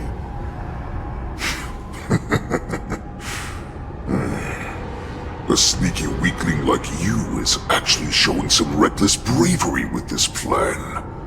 Fine. You'll get what you want. And all of Duran's whelps will too. Well then, my lord. We should leave now. Before we go, give me one of those magic pills. My lord, you seriously want to don the skin of a lowly beast? That would be a disgrace to your greatness, my lord. You idiot.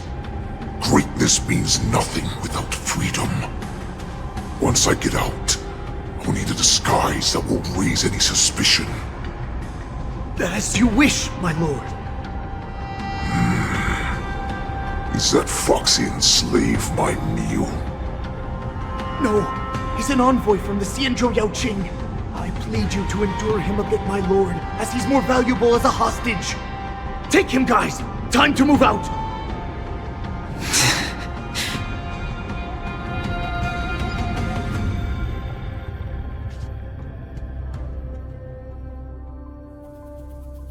Madam Hanya, the wardens in all areas are regrouping.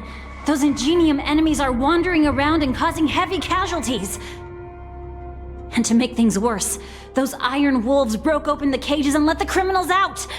We've called for backup, but it seems like all communication is jammed. Let's preserve our strength and first take down the isolated prisoners. By decree of the 10 Lords, all prison breakers and intruders shall be apprehended, dead or alive.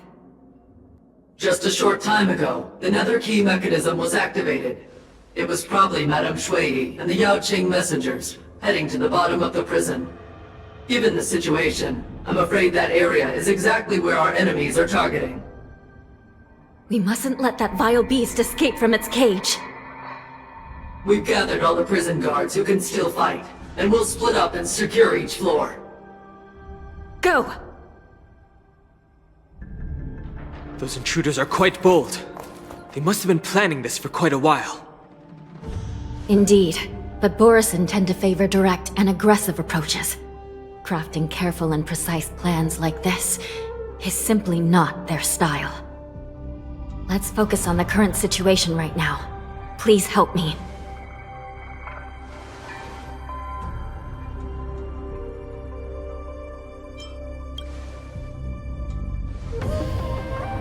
What's the fastest way to the bottom of this prison, Miss Hanya? If we don't get there quickly, we'll soon be outnumbered by all the enemies inside. We'll have to bend the rules. Please, follow me. Prisoners must remain in place and obey the By decree of the 10 Lords, all prison breakers and intruders shall be apprehended, dead or alive. Yes, ma'am!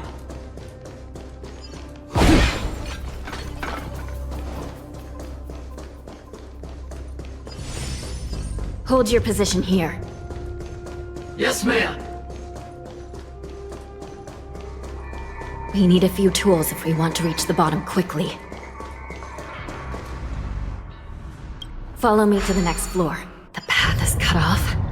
Someone must have altered the mechanism. No matter. It'll just require a bit more work to get through.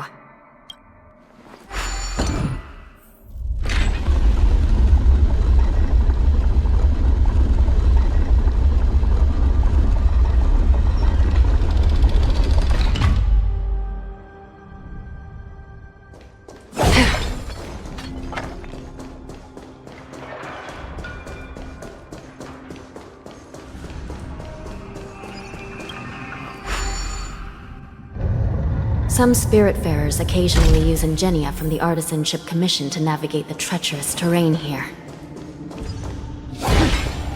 Normally, using devices like the shifting screen is strictly forbidden, as they could help prisoners escape.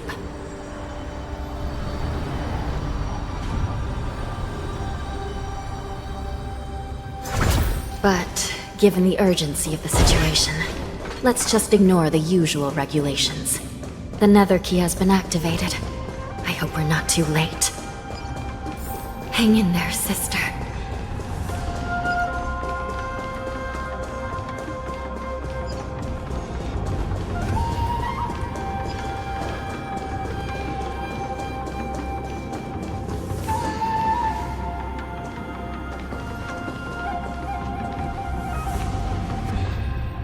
Looks like there was a fierce battle here not long ago. The gate to the prison delve is wide open. Hule has managed to break free. Where are the Yaoqing messengers? And where's my sister? Are they still alive? Let's look around. Maybe we'll find some clues.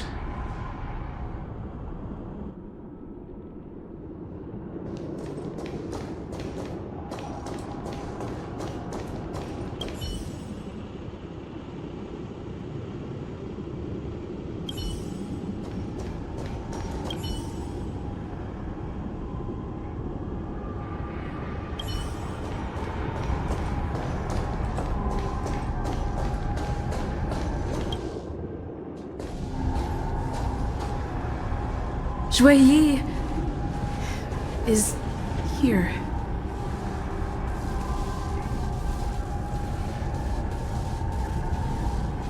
Miss Shui Yi bravely sacrificed herself. My condolences, Miss Hanya. Condolences. Well, that's unnecessary. You must understand. Thanks to the Ten Lords' blessing, my sister turned into an ingenium centuries ago. Dying and returning as just a soul to the Hall of Karma's document office has become a routine for her. While I'm not keen on seeing her throw away her body like it's some replaceable part, but...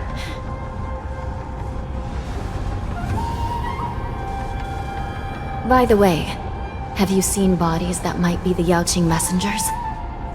One of them is a Foxian wearing exquisite clothes, and the other wears a dark cloak, like a fugitive. No, I haven't found any Foxian bodies. Only Borisin ones.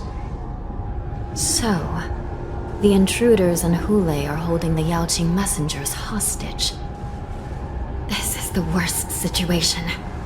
With hostages in their grasp, the prison guards can't do anything about the prisoners. If anything happens to the messengers, the relationship between the Yaoqing and the Luofu could be irreversibly damaged. We must rescue the messengers, get out of here, and spread the news. We mustn't give up as long as there's a glimmer of hope.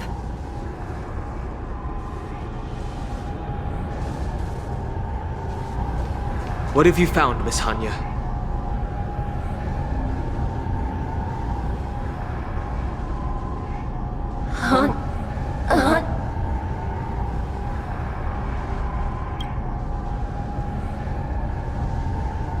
Reconstruct. It's my sister. Looks like her soul hasn't returned to the Hall of Karma yet. At such a critical moment, her death can give us information that we can turn into an advantage.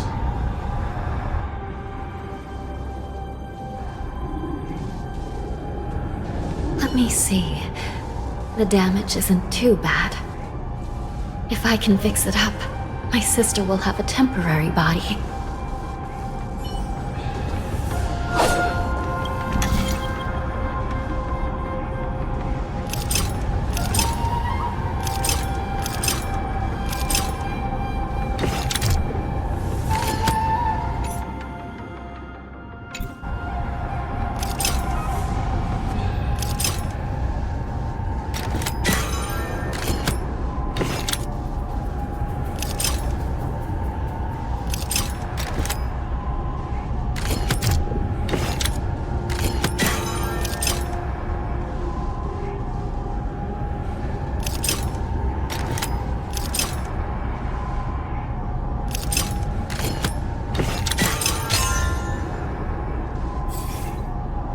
Hanya, I'm back.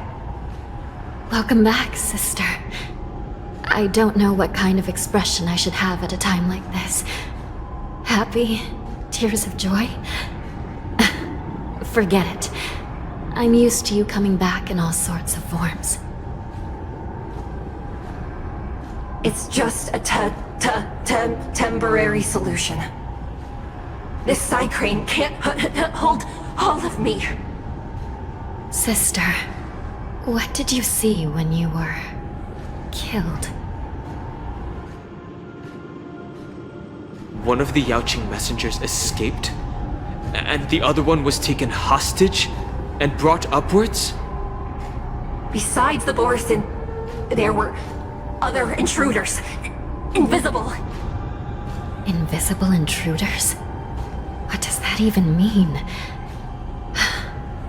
How many conspiracies are tangled up in this mess? Do me a favor, sister. The intruders have cut off all communication between inside and outside the prison. And now you're the only person, the only bird, who can slip out undetected. Make sure you deliver the news to the outside world. I understand. Please be careful, sister. You are different from me.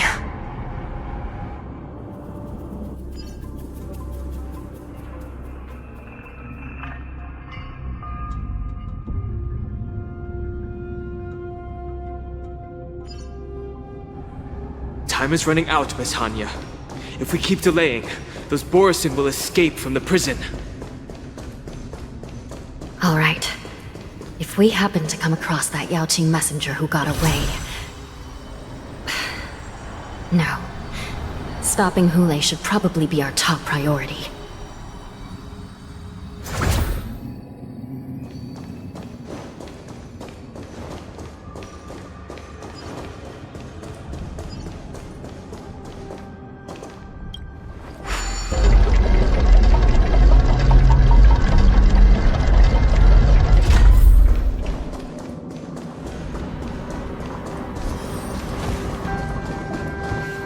Wait! Something feels off. Something's approaching us.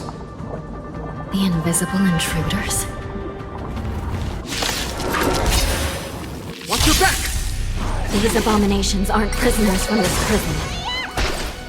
Still waters of oblivion.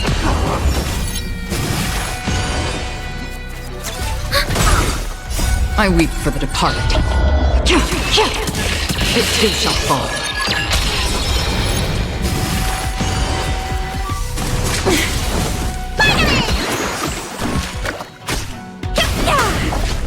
Destined for oblivion. The prison management on the Luofu is truly concerning. Who are you? Aren't you looking for me? Still waters of oblivion. Happy New Year! I weep for the departed. It too shall fall. Just focus on the fight. What's in your prescription? Merciful Medicus!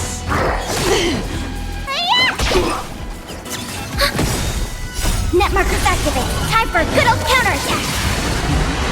Destined for oblivion.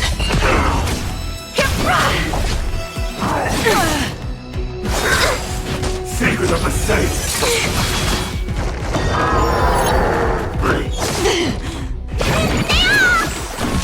Ready for another? On the still waters of oblivion.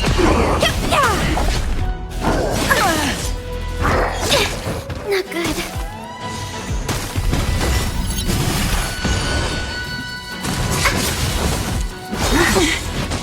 Happy New Year! I weep for the departed. It too shall fall. Net markers activated. Time for a good old counterattack. Drop the ball.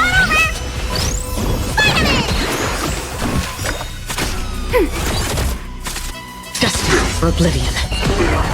Again. What's in your prescription? A miracle!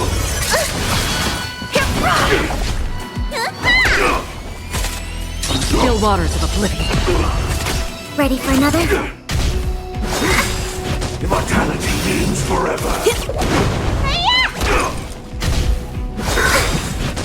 Net markers activated. Time for a good old counterattack. Destined for oblivion. I weep for the departed. It too shall fall.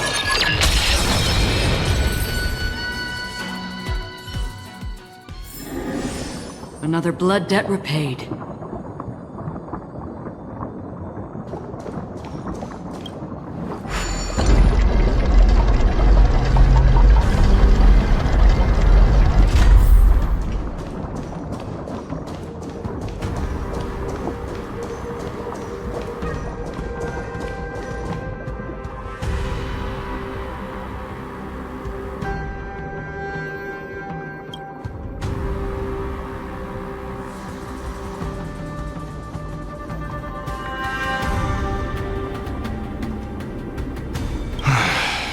The prison management on the Lawfu is truly concerning.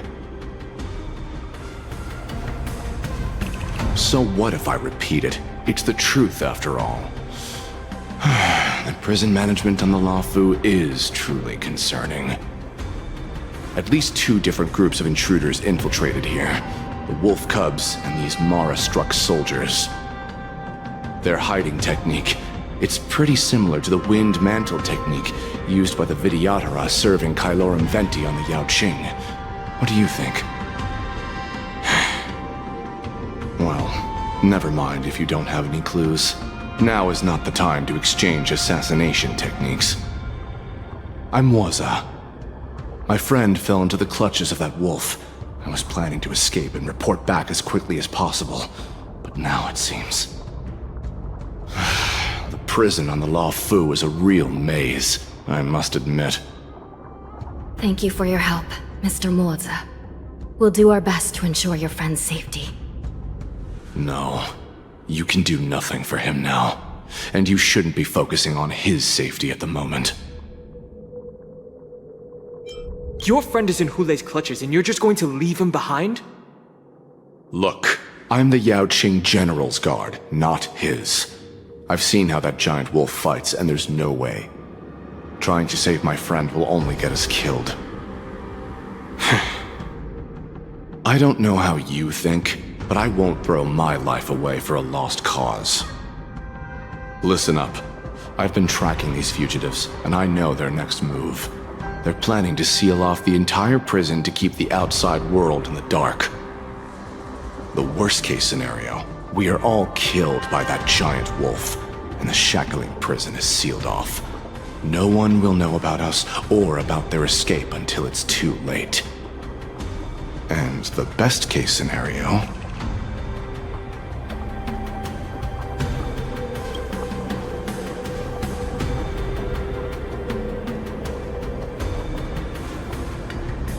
The best-case scenario would be we seal the gates and trap the enemy inside with us. We can't let that monstrous wolf escape. Hopefully, someone will eventually notice that something is off and come to help. As for whether we'll still be alive by then, it's not something we should think about.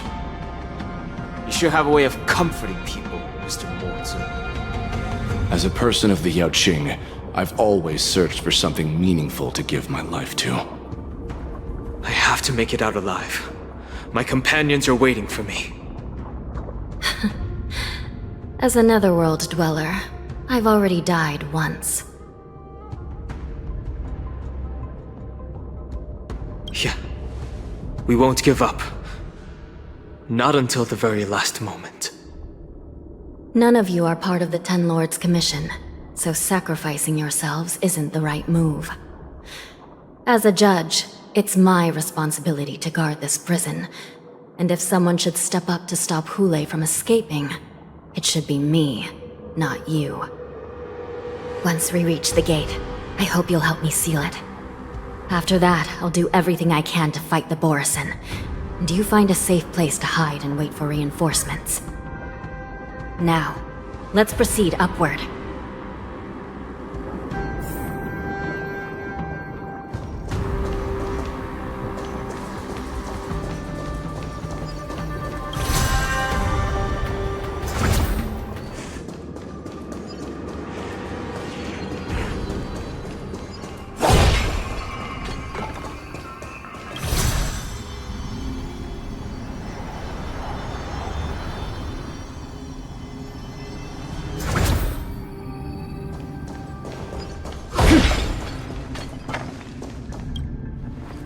We must seal the entrance before the Borisin fugitives get out.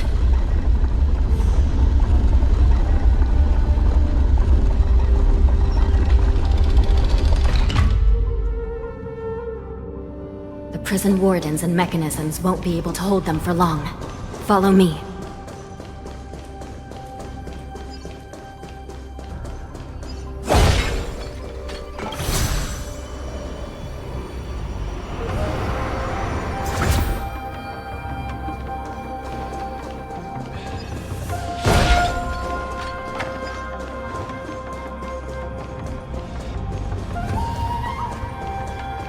We're almost there. The gate is just ahead. Stream 4. Gleeful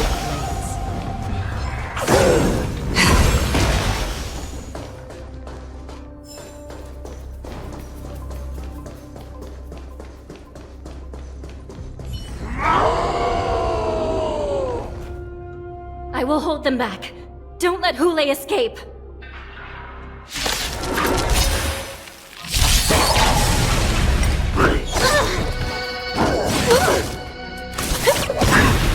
Happy New Year!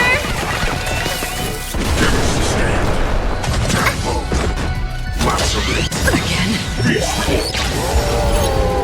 Net markers activated. Time for a good old counterattack.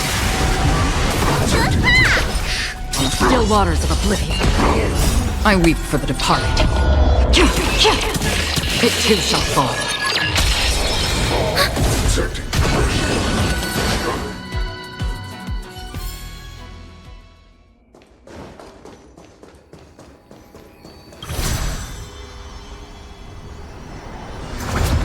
Stream 4. Gleeful flames.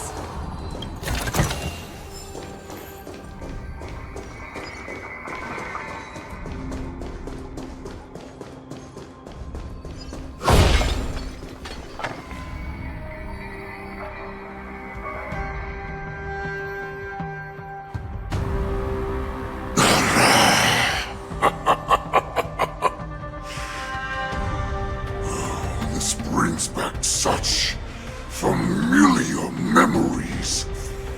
Memories of chasing, gnawing, and tearing.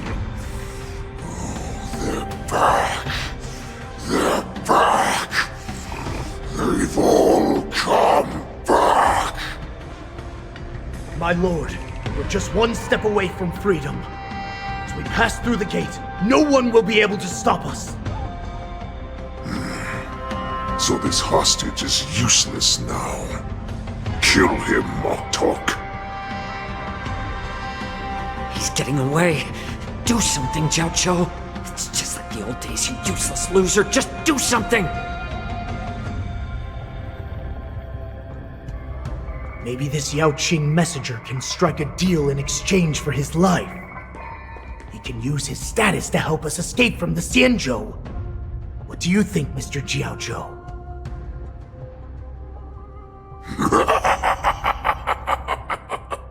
Oh, just look at you. Fallen so low during my absence.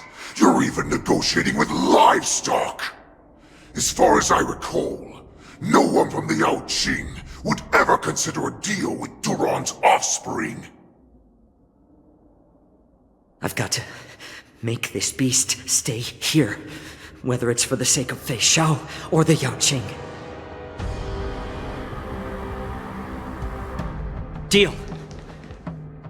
I certainly have more value alive. My identity, my knowledge of the Xianzhou, and my understanding of many things that your minions have no knowledge of. They'll all be valuable. Lowly beast. Muster up that pitiful tongue of yours and plead for what remains of your life. Speak up. I'm afraid you're unaware. The woman who defeated you, Jing Liu, she has recently returned to the Luofu. Your opportunity for revenge is right in front of you. My lord, this slave is talking nonsense. I've never heard anything about this. just kill him now? Silence, Moktok! And you, slave. From now on, you'll stay by my side. You'll only speak and move when I allow you to. Otherwise, I'll dismember you from head to tail, inch by inch. Got it? But my lord... We must stay here for some time, Moktok. Fear not. Because once I step out of the prison, it's the people of the Xianzhou who should tremble in fear. I'll show them what true calamity means. Now, Duran's whelps, follow me!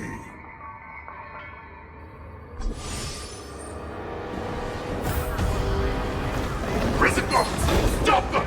For our great Lord Hulai!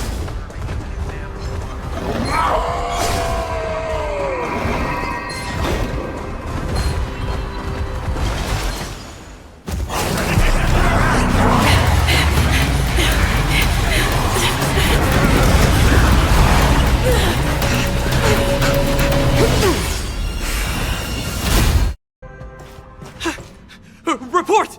After we lost contact with the shackling prison, we received a message from a Psycrane.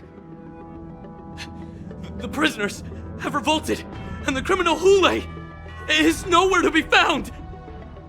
What about the Yaoqing messengers and the Nameless? No news at the moment. We're trying to restore contact with the shackling prison as soon as possible. I see. You're dismissed.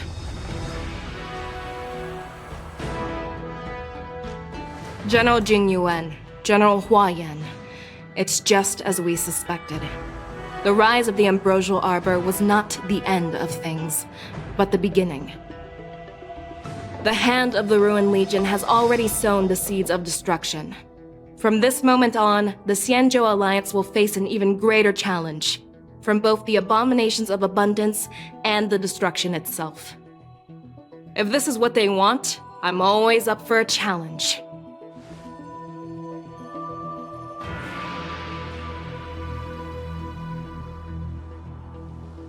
As the Marshal Special Envoy, I'll dispatch the Luofu Cloud Knights to pursue Hulei myself. Looks like the hidden dregs have finally come to the surface.